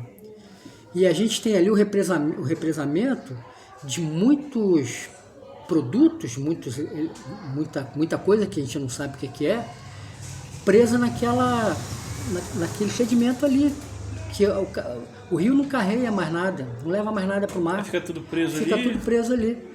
Alguma coisa passa por cima da barragem, passa quando eles abrem as comportas. Mas, cara, você abriu a comporta, mas você não tirou a barragem. Sim. Continua lá uma quantidade absurda de parede bloqueando a passagem da água. Então, você não vê mais pedra no rio Murié. Ali já deixou de existir o cascudo, que era muito comum, peixe da região. A gente pegava aquilo na mão, no meio da pedra. Né? Não tem mais cascudo, já é um problema. Já mexeu no ecossistema. Mexeu no ecossistema. E um outro problema é a questão do próprio fluxo do rio, que não permitia que algumas coisas acontecessem, tipo o poluente que é lançado. Hoje em dia o poluente lançado, o esgoto de Laje não é tratado. Eu acredito também que de Murié, de Patrocínio também não sejam tratados. E esse poluente, ele está ficando nesse trecho mais parado. Sedimentado ali. Então está gerando a proliferação de determinados vegetais, de determinadas plantas, que antigamente não existiam, porque a água levava. Modificadas, né? Entendeu? Um organismo, um ser vivo. O rio de Springfield, nascendo peixe de 3 horas ali. Existem plantas, como a água-pé, por exemplo, que sobrevivem com carga orgânica muito alta. Então, quando você vê água-pé demais em algum lugar, é porque a carga orgânica, o lançamento de esgoto ali é muito alto. O água-pé prolifera de uma maneira absurda. E já está acontecendo isso no trecho de Murié, de Laje de Murié. Eu passei de barco há pouco tempo lá com a Ellen Garcia. Ela fez um barco, cara. Já ouviu falar da Ellen Garcia? Não. Ellen Garcia é um transgênero lá de Laje. Ela é uma inteligência absurda. Ela fez um barco para a pousada ali, Vale Campestre. O barco da pousada do Vale Campestre foi ela que fez. E ela fez um barco para ela também com bombonas de plástico, aquelas bombonas grandes, cortou no meio, fez Cara, uma coisa fantástica. Ela faz passeio turístico com aquele barquinho lá. Negócio louco, cara. Aí ela botou os coletes e tal, dá para 4 pessoas e uma pessoa deitada na rede. Coisa de louco. Aí já faz um convite aí, ela pode estar convidada. Pode vir aqui, né? Uma guitarrista de mão cheia. Aí já traz a guitarra. Roqueira.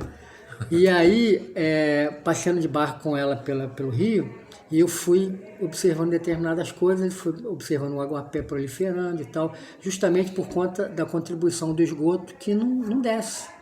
O rio Murié, cara, pasme, não é um rio poluído. Há uns anos atrás, eu pescando na beira do rio, eu consegui pegar um mané-véio. Mané-véio é um peixe que ele é um bioindicador de qualidade da água. Onde tem mané-véio, não tem água poluída. Para você ver como é que esse rio é fantástico. Ele tem um volume de água tão grande que Muriaé lança esgoto, Patrocínio lança esgoto, Laje lança esgoto, Venâncio, Itaperuna, e a água continua limpa. Não dá para você pegar lá e beber, mas ela é uma água limpa que permite que a biota se permaneça ali. E o peixe, o mané-véio, ele é um indicador, né? Um indicador de que a água do rio Murié não é poluída. Ainda não é poluída. Mas, tá caminhando, né, para isso, pelo menos no trecho.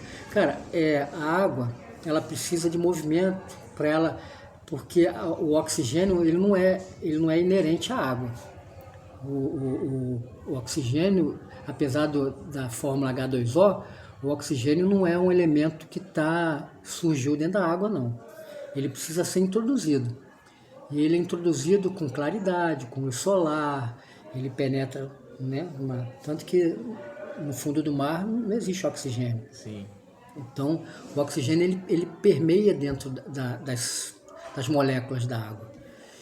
E uma forma do oxigênio ser incorporado à água é justamente esse movimento de queda da água. Água em movimento. A água em movimento. Em Laje já não tem esse movimento mais. A água não tem empoça. esse- A água ali para, por causa fica do- parada. Até a usina a água é parada. Você chega ali em Venâncio, você olha lá do asfalto, o rio está parado. É igual um aquário, se não tiver uma bomba de oxigênio. Não É porque tem- na verdade não é nem a bomba de oxigênio, o que faz é o movimento. Sim, ali sim, que a água, faz assim, a ela- água parada faz. A bomba ela faz o movimento que faz a água se que o movimentar. movimento mecânico não tem lá, não existe lá. Então, mas mesmo assim ainda tem oxigênio na água do Rio Murié no trecho de Laje. Esse rio é fantástico, cara. Esse rio merece cuidado, merece Sim. carinho. E aí eu fui pesquisar sobre a gestão das bacias, da bacia do Rio Muriaé. Nós temos duas gestões distintas. Uma gestão do lado de Muriaé, de Minas, e uma gestão do lado fluminense, né, de Laje para cá. E aí eu fui procurar, cadê a gestão de bacia do Rio Muriaé? Não tem. Eu fui para a prefeitura de Laje, pô, tem alguém aqui da prefeitura que faça parte da gestão de bacia do Rio Muriaé, né? Laje é uma cidade, é um município, ele tem que participar do movimento, né? É um colegiado, né? Tem que ter um representante do governo, um representante de movimento social organizado e empresas, empresas não, órgãos de ensino, estudiosos, pessoas cientistas e tal, tem que ter esse grupo ali fazendo a gestão dessa bacia. A gestão da bacia ela é importante porque o Rio Muriaé, por exemplo, aliás, qualquer rio, né, ele tem uma função socioeconômica muito grande. Pô. Tem gente aí que sobrevive da pesca do rio, Sim. né, no Rio Muriaé. A água de Laje captada para o consumo humano lá é tirada do Rio Muriaé. Eu acredito que aqui em Itapiruna também seja. E nos municípios aí para cima também deve ser. Então, cara, tem uma função. Cara, a gente está falando de aquecimento global, cara, como uma coisa que interfere radicalmente na vida das pessoas, mas o pessoal está esquecendo de uma coisa que interfere definitivamente na vida das pessoas, que é o acesso à água. Sim. Entendeu? Pode estar fazendo um calor do cacete, mas se você não tiver água para tomar banho, cara, Sim. você vai morrer de calor do mesmo jeito. Então a gente está descuidando daquilo que merece uma atenção total. E a água, cara, ela é responsável por... Os maiores índices de contaminação são adquiridos através da água. Sim, água verdade. poluída, cara. Você bebe uma água poluída, cara, já vai para corrente sanguínea e você tá ferrado, Os né? maiores, o pessoal fala aqui dos andaços, das coisas que acontecem de saúde aqui, então tem a ver, às vezes, com a sujeira da Com a água. sujeira da água. Sim. Período de enchente, quando tem uma seca muito grande, ou tem uma enchente, alguma coisa, logo em seguida começa a dar esse monte de virose, esse monte de coisa. Ninguém sabe dizer, virose. Virose é porque o cara não sabe dizer o que é. Uhum. Mas é água, né? E tem tudo passa ali pela falta de cuidado com a água, né? Nesses 4 meses de estiagem que a gente teve aqui, eu tenho um quintal muito grande, eu moro numa chacrinha, né? Tenho muita planta, muita árvore. E eu tive uma dificuldade que a parte de entrada da casa era toda gramada, E eu tinha um poço, tem um poço que eu reativei porque eu não estava conseguindo manter as plantas com a água que eu tinha, porque a conta d'água estava indo lá para cima. E aí eu reativei um poço e mesmo assim eu perdi. Meu gramado foi todo embora. As outras plantas que eram menos exigidas, né, eu consegui ir mantendo aos poucos.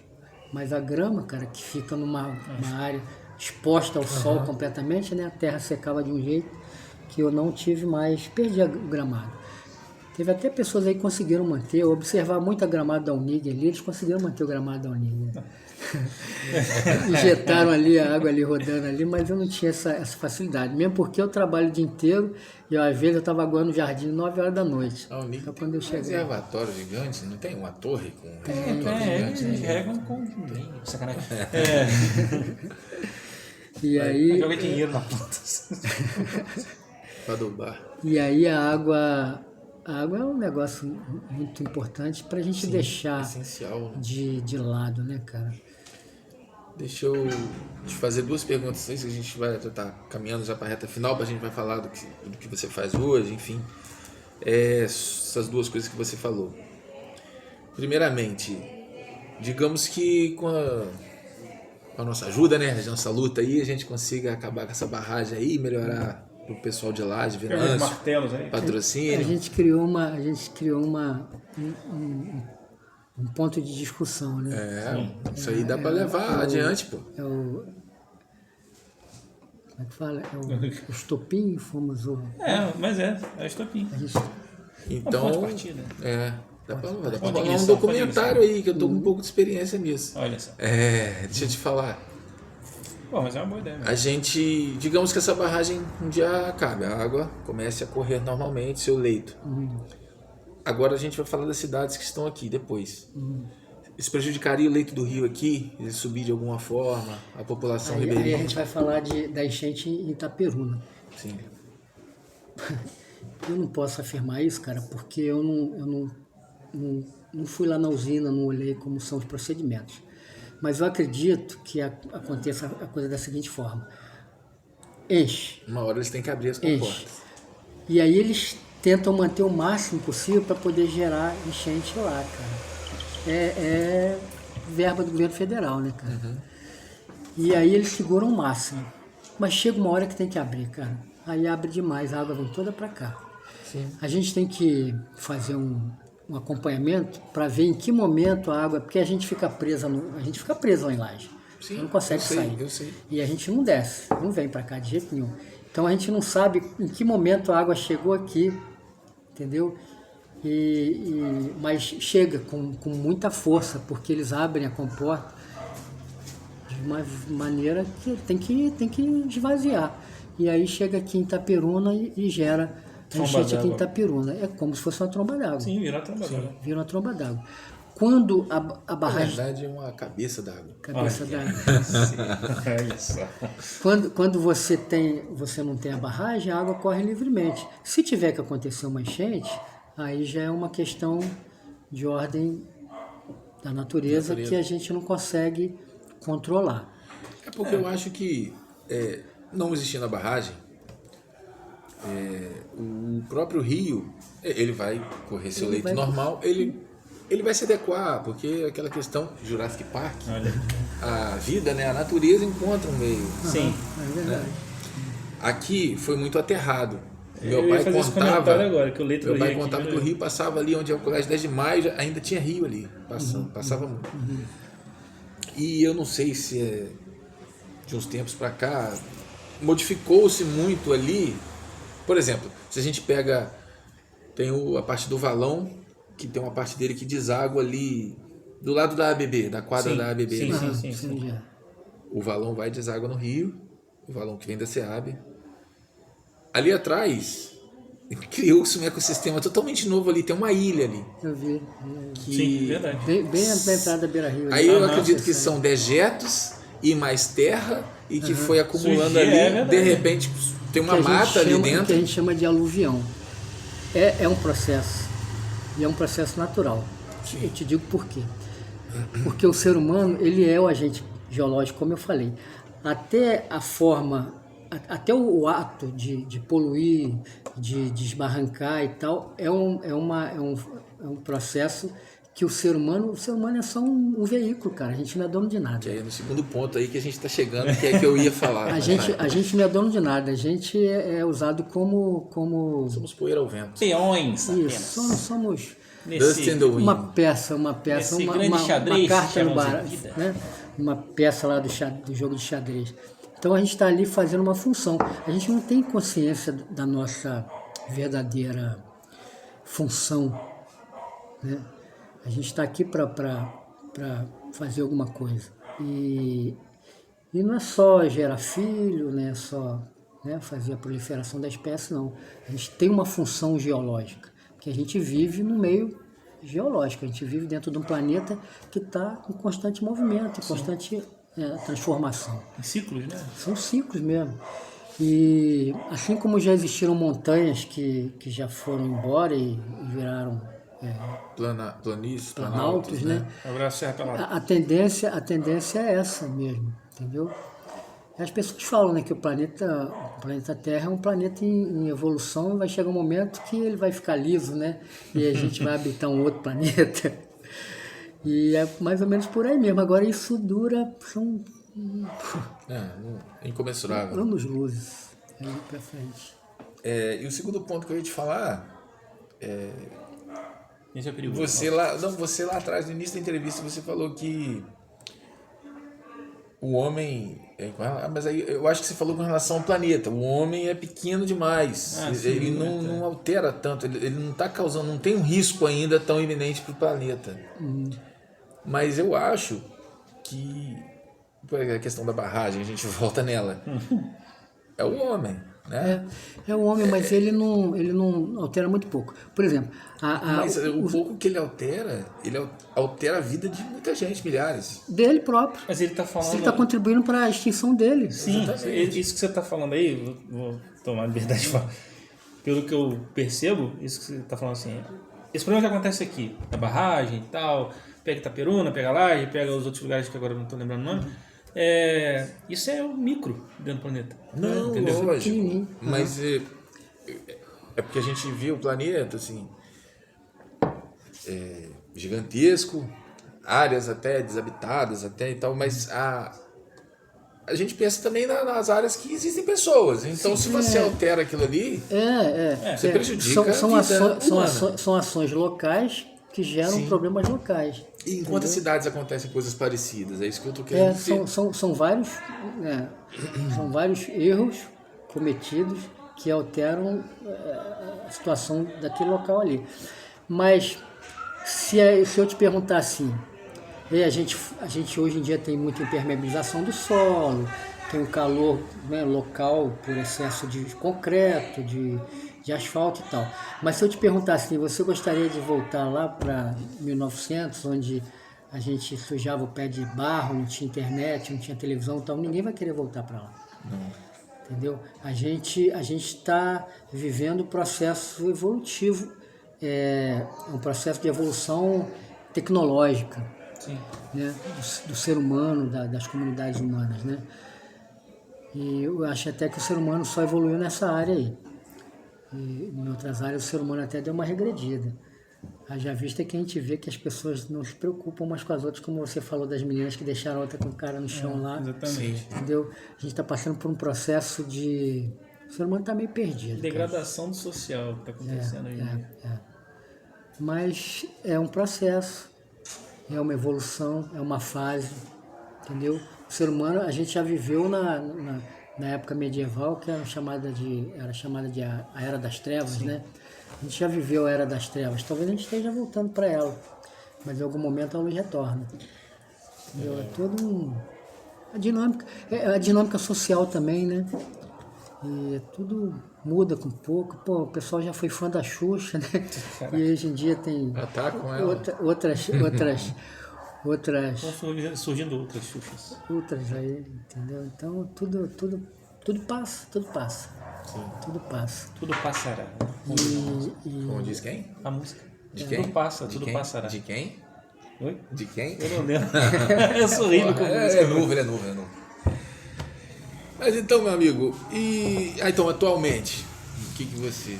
Como é que foi? Você continuou nessa... Eu quando eu vim aqui para Laje, eu vim com a cara e a coragem, porque eu fiquei esperando a oportunidade, né? E nada, não pintava oportunidade. Aí a Transolímpica terminou as atividades dela em 2016. E eu fiquei batendo cabeça lá no Rio. E aí teve uma enchente aqui em Laje. A tia Delfina ficou presa na enchente. E aí eu voei para cá. Eu não estava trabalhando, né? Eu falei, eu vou para lá, eu vim para cá. Aí fiquei com ela uns dias lá em casa, a enchente baixou, limpei tudo, lavei tudo, montei no ônibus e voltei pro Rio. Tem que continuar a vida, né? Quando eu cheguei lá, veio outra enchente. Aqui. Uhum. Aí eu voltei para lá de novo. Aí liguei para minha mãe e falei, mãe, não volto mais. Vou ficar por aqui. Você é maluco, você tem, não sei o quê. Eu estava vendo um negócio de um trabalho lá na Fundação Oswaldo Cruz para trabalhar com paisagismo. Eu também tenho curso de paisagismo, gosto dessa área, né? E aí estava vendo essa parada. E acabou que eu larguei tudo, desisti para ficar aqui. E, pô, mas você não vai trabalho, como é que faz? Eu falei, mãe, eu vou me virar, eu vou fazer alguma coisa. Cara, eu trabalhei na roça, trabalhando de peão mesmo. Abri uma lanchonetezinha, mas aí veio a pandemia, não rendeu. E fui trabalhar na roça. Trabalhei 8 anos de peão na roça, cara. Eu formado em engenharia, aí o cara pensa assim, cara, você... Nem nada, cara. A ocasião faz o ladrão, né? Você precisa trabalhar, você precisa viver e quem tem compromisso com a vida tem que fazer o que Nesse caso aí, vê a na ocasião frente, faz o peão, né? Não... Faz do peão. E aí fui trabalhar na roça com o Djalma, cara, um cara sensacional lá de Laje, da família Estel, produtor de leite lá em Laje. E viramos até amigos, né? Porque, cara, eu transformei a sede da fazenda dele lá. Eu tenho um tino para lidar com paisagismo, para lidar com reciclagem. Quando eu fui caminhando pela área de meio ambiente, eu tive que fazer alguns cursos que me habilitavam a ensinar as pessoas a reciclar e reutilizar, entendeu? Então eu fui fazer curso na área de reciclagem, por exemplo, reciclar garrafa PET, pneu, madeira. Eu tinha até que dar treinamento para o pessoal nas obras para reutilizar. Ganhamos até um prêmio lá no Rio na época, a prefeitura deu um prêmio para a obra, porque a gente fazia um trabalho de reciclagem de madeira. Então vários instrumentos, mesas, cadeiras e tal, eram com obras, com madeira da obra que lá eles trabalhavam muito com corte, né? Para fazer caixonete de escada de drenagem e tal. Então essas madeiras não se desmanchavam, não tinha mais utilidade, né? Porque ela era específica para aquilo.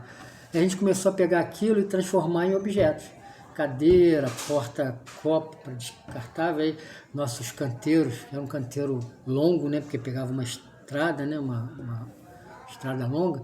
Então eram canteiros, áreas de trabalho, frentes de serviço, assim, no trecho, ao longo do trecho. Aí você passava por aquela obra, tinha lá um bebedouro, um banheiro químico, um porta-copo feito de plástico, cano reciclado, com madeira, com pedestal, e aquilo chamou a atenção de muita gente lá na época. E os fiscais da prefeitura e tal acharam aquilo super legal e a gente acabou sendo muito elogiado por conta disso.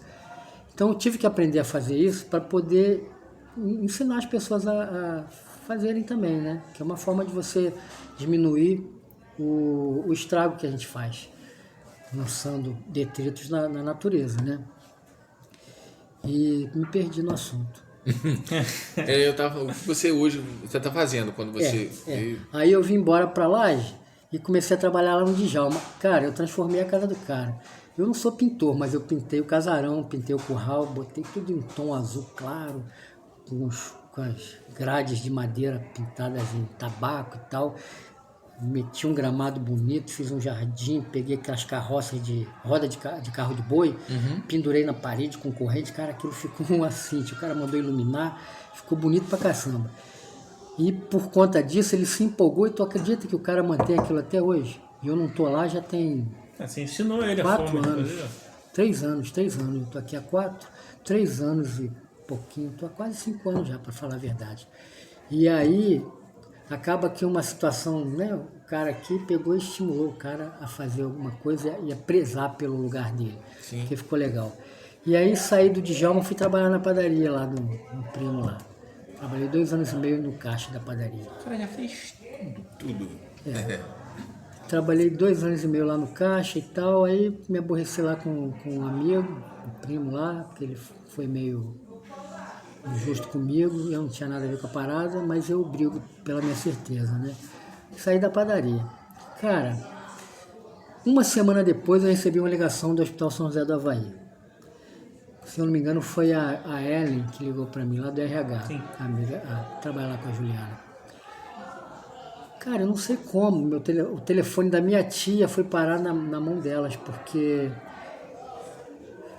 Obra de Deus, cara. Porque o telefone da minha tia, ela não tinha telefone celular. Eu comprei para ela, tinha pouco tempo, para a gente poder se comunicar melhor, né? E o número era novo. E eu nunca fiz um cadastro no site do hospital. Sim. A Juliana é de Lages, não é? Mas nunca vi a Juliana por lá. Por conta do meu vai e vem e tal. Não, porque eu lembrei, não dava associei. muito, mas ela é de lá. Inclusive foi ela que me reconheceu quando eu cheguei, que ela não sabia, não conhecia não, cara. Ela simplesmente ligou, precisava, na área de deficiente, né? Precisava de um PCD e tal, com a cota de PCD do hospital estava baixa. E, cara, não sei como. Eu tô lá no Hospital São José da Havaí trabalhando na portaria, né? Tô até satisfeito, cara. Conheci o Vitor. Tô aqui agora batendo papo com vocês em função dessas voltas que a vida dá, né? Sim. E aí tô aí. Mas, cara, tem outras coisas com relação à minha vida que eu vou poder contar agora. Eu, por exemplo, sou concursado da Prefeitura de Rio das Ostras. Há 12 anos a gente está lutando na Justiça para ser convocado. Porque assim que o prefeito fez o concurso, Carlos Augusto, e aí ele saiu, ele não foi reeleito. Aí o prefeito que assumiu pegou e armou uma artimanha jurídica lá, junto com o Ministério Público, e cancelou o concurso que já havia sido homologado. O concurso já havia sido homologado. Ano passado aconteceu isso aqui, você sabe, na área de educação. Teve um concurso de educação aí na secretaria, só que o prefeito não foi reeleito. Tem uma galera cobrando na internet, todo dia tem, pessoal. E o concurso? E o concurso? No site da prefeitura, lá na página da prefeitura. Enfim, estamos há 2 anos brigando na Justiça. Aí. E a Justiça é aquela coisa, né? Ah, nossa. E vai para o STF, volta para cá, não é responsabilidade nossa, volta para cá. E aí agora o Carlos Augusto voltou para a prefeitura. E a campanha dele era baseada na convocação dos concursados de 2012. E agora ele tem toda a possibilidade de fazer essa convocação, é só ele pegar, não, a gente não quer mais ação, tal, vamos dar continuidade ao concurso, mas ele já mudou de ideia. Ele já quer fazer o 8º, porque já houve o 7º depois do nosso. O segundo concurso depois de vocês. Eu fiz para gestor ambiental. E aí Alguém falou alguma coisa com ele nesse meio tempo, né?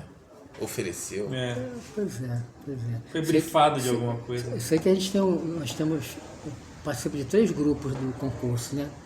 E o pessoal fica lá, né, cara, martelando, tentando entender que negócio é esse, porque aí numa hora é uma coisa, outra hora é outra, mas aí a gente tem uma desembargadora aí que pegou o processo para ler. Depois de 12 anos, uma desembargadora pegou o processo para ler. E ela viu que tá tudo doido lá, não tem nada, prova de nada, uma fraude que eles alegam existir, não tem nada dentro do processo que indique que houve essa fraude. Então estão empurrando o processo. E aí, quem sabe no próximo década, né, daqui a mais 2 anos, a gente não seja colocado, meus ossos, né? Aqui teve uma parada assim, antes dessa daí, teve uma conhecida minha que ano passado, ela e mais uma galera que conseguiram, né, foram chamados entre aspas, conseguiram entrar, né, num concurso que eles fizeram, acho que foi também em 2012, eu acho. Tem muitos anos já, era papo que ela... isso aí, tinha 12 anos que ela tava esperando e tal, e finalmente foram. Ela tá até trabalhando na UPA, não, na UPA dessa daí. Então foi um caso desse aí também, ficou esperando, fizeram acho que mais um ou outro concurso depois desse e tal. Então, vai chegar uma hora que eles vão ter que chamar, porque não existiu fraude, entendeu? A organizadora do concurso, Fundação Trompov, já até faliu, fechou, não existe mais. Então não tem nem como... E foi a Fundação Trompov que entrou com o processo. Na época que eles cancelaram o concurso, porque eles atingiram a integridade institucional, a idoneidade, idoneidade da fundação, então eles se sentiram atingidos e entraram com o processo. Não foram nem os concursados organizados que entraram, não. Os que entraram, cada um sozinho e tal, já até perderam, porque o advogado não foi um advogado, né? A gente também não tem um corpo de advogados muito bons aí, não. O pessoal só quer ganhar o dinheirinho, mete pé. Mas o que você perguntou? Não, era isso. E você então tá feliz no hospital ali? Tô feliz no hospital, cara. No início foi complicado, né? Porque, sabe, você entra numa equipe de pessoas que não te conhecem, né? Você entra tipo de paraquedas. E aí houve aquela resistência normal, né? Das pessoas que não conhecem umas das outras. Aí não sabiam se era um cara bom, que eu tava ali para somar e tal. Então, aí eu recebi uma certa rejeição, né? E depois, cara, ficou tudo bem. Os nossos gestores lá são bacanas, a equipe é bacana, as pessoas são bacanas. O cara trabalha com bola, mané. Bora com bola. Com tá bola, até de com o férias. Diogão. Tá de férias. Tá de férias, olha, filha da mãe, cara. O cara veio, deu entrevista, o pós de 40 e entrou de férias. Entrou de férias, ele é esperto, cara. Ele E eu vou entrar de férias também, então. Mas olha, é legal, eu gosto de ir lá, cara. É um ambiente bom, cara. Um ambiente bom. Lá tem uma galera boa, assim. Você pretende, cara, assim, em alguma das suas áreas, porque são várias? O cara tem várias mesas de trabalho. Você pretende rapaz, aí alguma coisa? Eu até trabalho com restauração, cara. Como eu tive aquele lance que eu trabalhei com antiguidade e tal, eu também lidei muito com imagem, né? Imagem sacra. E peguei um amor por imagem legal. E eu mexo com as coisas, sou um cara muito curioso e comecei a fazer restauração de imagem. E agora eu estou fazendo, além de algumas peças que eu pego únicas de uma pessoa ou outra, eu estou fazendo a restauração da passagem do crucificação de Jesus e tal, né? A Via Sacra. A Via Sacra. Estou fazendo a restauração da Via Sacra da igreja lá de Laje, da matriz de Laje. Ela estava toda pintada de branco. É um material feito de gesso, antigo, bonito. Uma peça ou outra tem algumas falhas, né? De fabricação e tal, mas que não alteram a qualidade do trabalho. Mas tem outras peças que foram muito bem feitas, cara, que material bonito, cara. É um material de gesso antigo que eu estou recuperando, estou pintando, estou restaurando mesmo, sabe? E tá ficando muito bacana, cara. Mas você pegou sozinho? Você que faz sozinho? Eu que faço sozinho. Eu não sei onde que eu arrumo tanto tempo para fazer as coisas. Tem hora que eu fico meio desesperado, cara. Mas foi mais um compromisso que eu peguei para mim. E eu tô conseguindo, cara. Todo final de semana eu pinto 2 peças. Quer dizer, não completamente, né? Porque são peças muito detalhadas, tá? É um trabalho minucioso. É um trabalho minucioso. E as auréolas eu comprei folha de ouro para poder dar aquela nivelada, né? Chamar aquela atenção. E as tintas eu mesmo produzo. Então, tem todo um processozinho lá de né, você misturar uma coisa com outra, e às vezes surge uma cor que eu não pensava, que não era aquilo que eu queria, mas era aquilo que eu precisava. É um lance muito bacana você trabalhar com restauração. Eu não sou um técnico, né? Eu não sou formado na área das artes. Mas eu tenho um lance da intuição. Você é entusiasta da área? Eu sou. E eu trabalho muito com a minha intuição. Até falei com o padre, o padre Zé Carlos, um cara sensacional. Ele era da igreja ali de Retiro e agora foi lá para Laje. Cara, porreta, gosta de trabalhar, é empolgado. E aí eu comentando com a minha prima que trabalha na secretaria, ela falou, pô, padre, o meu primo queria recuperar, porque ele começou a recuperar todas as imagens da igreja que estavam escondidas no porão lá. Que o antigo padre tirou tudo e largou para lá. Tinham imagens quebradas, com pintura toda deteriorou tudo, estragada. Pô, imagens de madeira, de terracota, até de gesso, antigas, cara, de valor assim, não dá nem para você precisar uma imagem daquela. Ele estava lá estragando. E ele resolveu botar aquilo para fora, pô. A Igreja Católica, ela é uma igreja, hoje em dia eles não falam de cultuar a imagem, né? Aquilo dali é um símbolo. A gente, quando fala de Nossa Senhora, a gente fala da Mãe de Jesus. E aquilo dali representa a Mãe de Jesus, representa todas as mães, né? E ele queria botar isso para fora. E eu achei legal, tá recuperando a igreja e tal, a igreja está ficando bonita. Tava tudo caindo, em um ano, ele está lá 1 ano só, ele já conseguiu fazer um trabalho lá que... coisa de Hércules mesmo. E eu tô lá, fazendo parte disso aí, recuperando Eu vou te falar que eu estou surpreso, porque...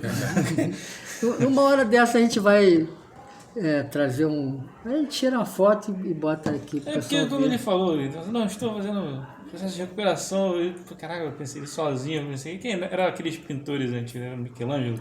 Que tinha uma equipe, né? Não, equipe, mas era ele sozinho, basicamente, porque demorava pra caramba. Rapaz. Mas aí, assim, além disso, o que você já faz, assim, mas você, com todos esses cursos, tudo que você aprendeu, todo esse conhecimento, teria alguma coisa, assim, que você tinha vontade de realizar, se você queria trabalhar nisso aqui, esse aqui eu gostaria de voltar ou começar a trabalhar nisso? Eu depois que eu me formei na faculdade, eu emendei logo com a pós-graduação. Eu fiz pós-graduação em educação para o desenvolvimento sustentável e a cidadania. Uma coisa não existe sem a outra, porque quando você educa, você faz desenvolvimento sustentável. Primeiro você educa, ensina as pessoas a cuidar do meio ambiente para poder fazer desenvolvimento sustentável.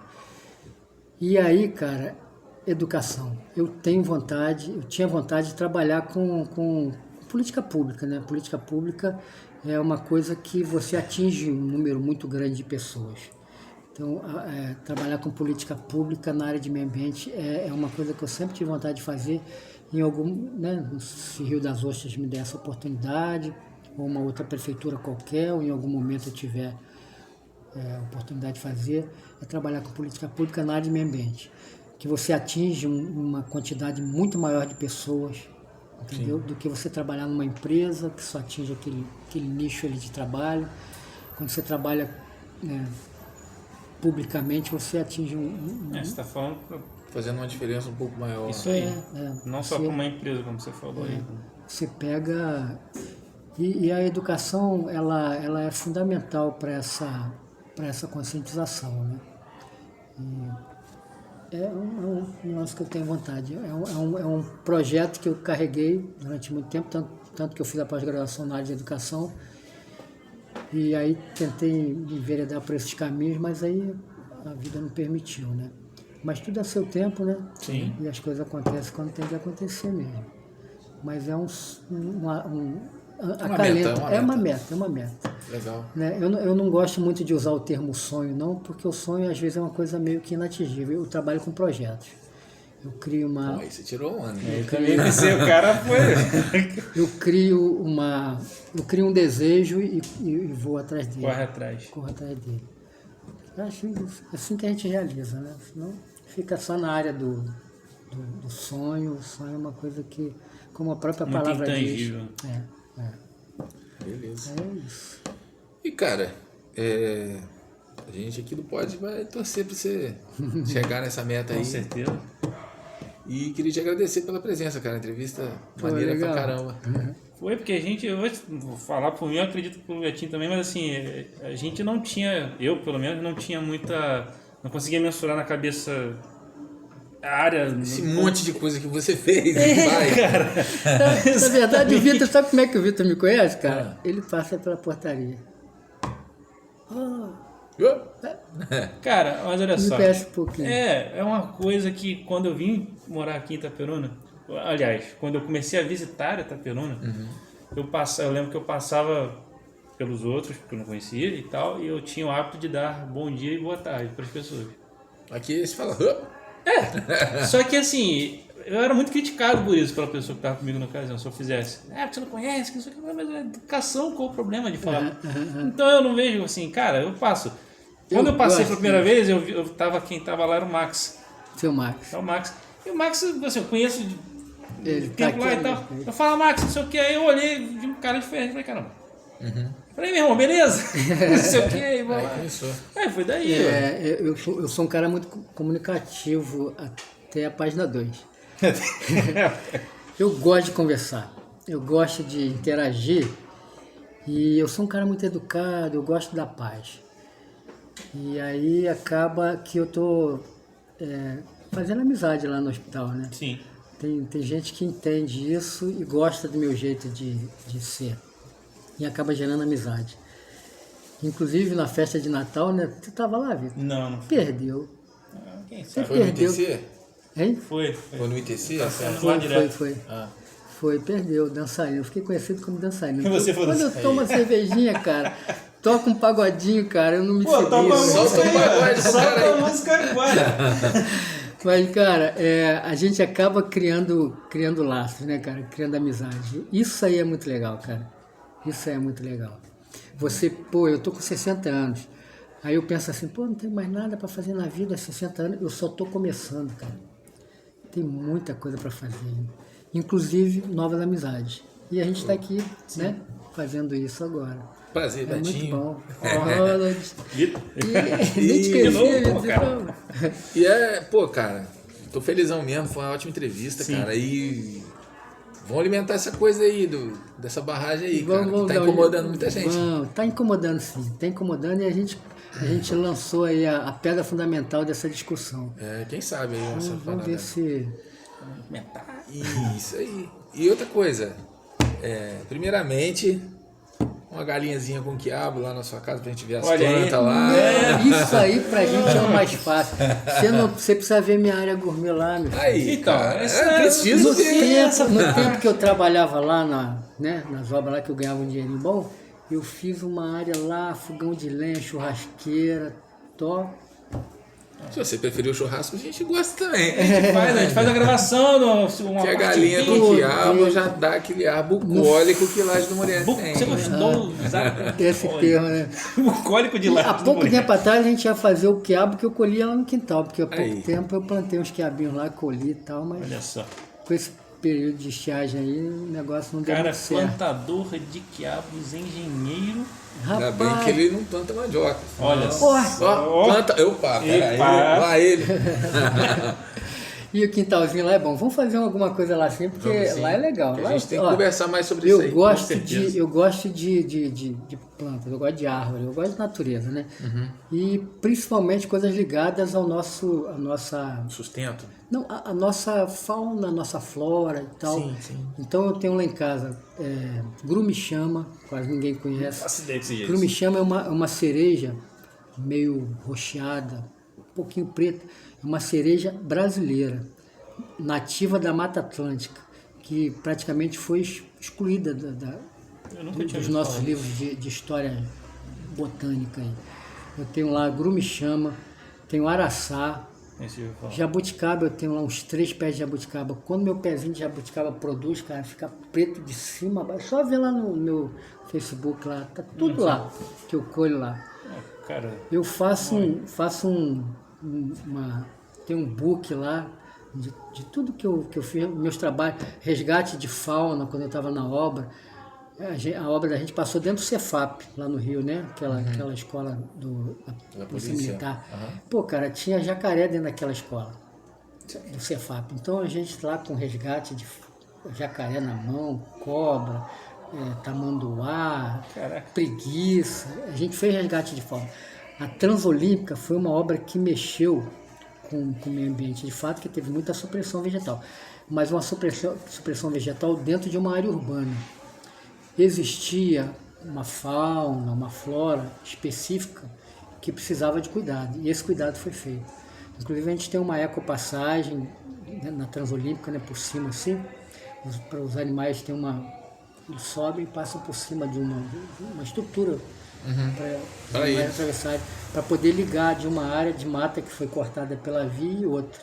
Uma obra fantástico, cara. Não é porque eu trabalhei na área de meio ambiente lá não, mas o negócio lá foi muito bem feito, muito bonito, né? É uma Tinha obra muita bacana. consciência. Ela liga Deodoro à Barra da Tijuca. Faz uma via que liga praticamente a Baixada Fluminense, né? Porque Deodoro é bem colado com Anchieta, que é o último município do Rio de Janeiro, que faz divisa com a Baixada Fluminense. Então São João do lado, Nilópolis do outro, e depois você pega, pum. São João de Lopes eu conheço. Deodoro, você pega Barra da Tijuca, rapidíssimo, cara. Amigo, então é isso. Fechou. Só lembrando a vocês aí, sigam a nossa página, Sim. @pod_4.0. Caraca. E tem um tempinho que a gente não grava, né? Aí o link tá bio, tá lá, vocês vão pro YouTube, vão assistir essa entrevista na íntegra, tem outras lá. Sim. E estamos no Spotify também, não é isso, Vitor? Isso. E... Pô, Ronald, foi um prazer, cara. Você que é aí, aquela mistura de Terence Hill com Daniel Craig ali. Caraca. Você não acha, cara? Caraca, moleque! Cara, prazerzão mesmo, Valeu, ótima entrevista. Daniel Craig. Vamos marcar aquela parada na roça lá. Vamos marcar, vamos? vamos marcar. Isso E aí. a gente sempre faz, cara. Tem uns amigos do Rio que vêm pra cá, tem uns amigos de São Lourenço, Itaiandu, Passa Quatro. Eles vêm de longe pra cá. A gente fica lá em casa o dia inteiro dentro de casa, comendo, bebendo, batendo papo, escutando a musiquinha, botando um karaokê pra funcionar, porque eu também Aí, gosto de ó. cantar. Olha só. Aquela lá adora. Pô, é bom cantar, né? Não. Quem canta seus males espanta, né? Com certeza. E espanta os vizinhos também. Não quer. Valeu, É meu isso aí, amigo. valeu, Valeu, gente. Obrigado, Valeu, galera. valeu.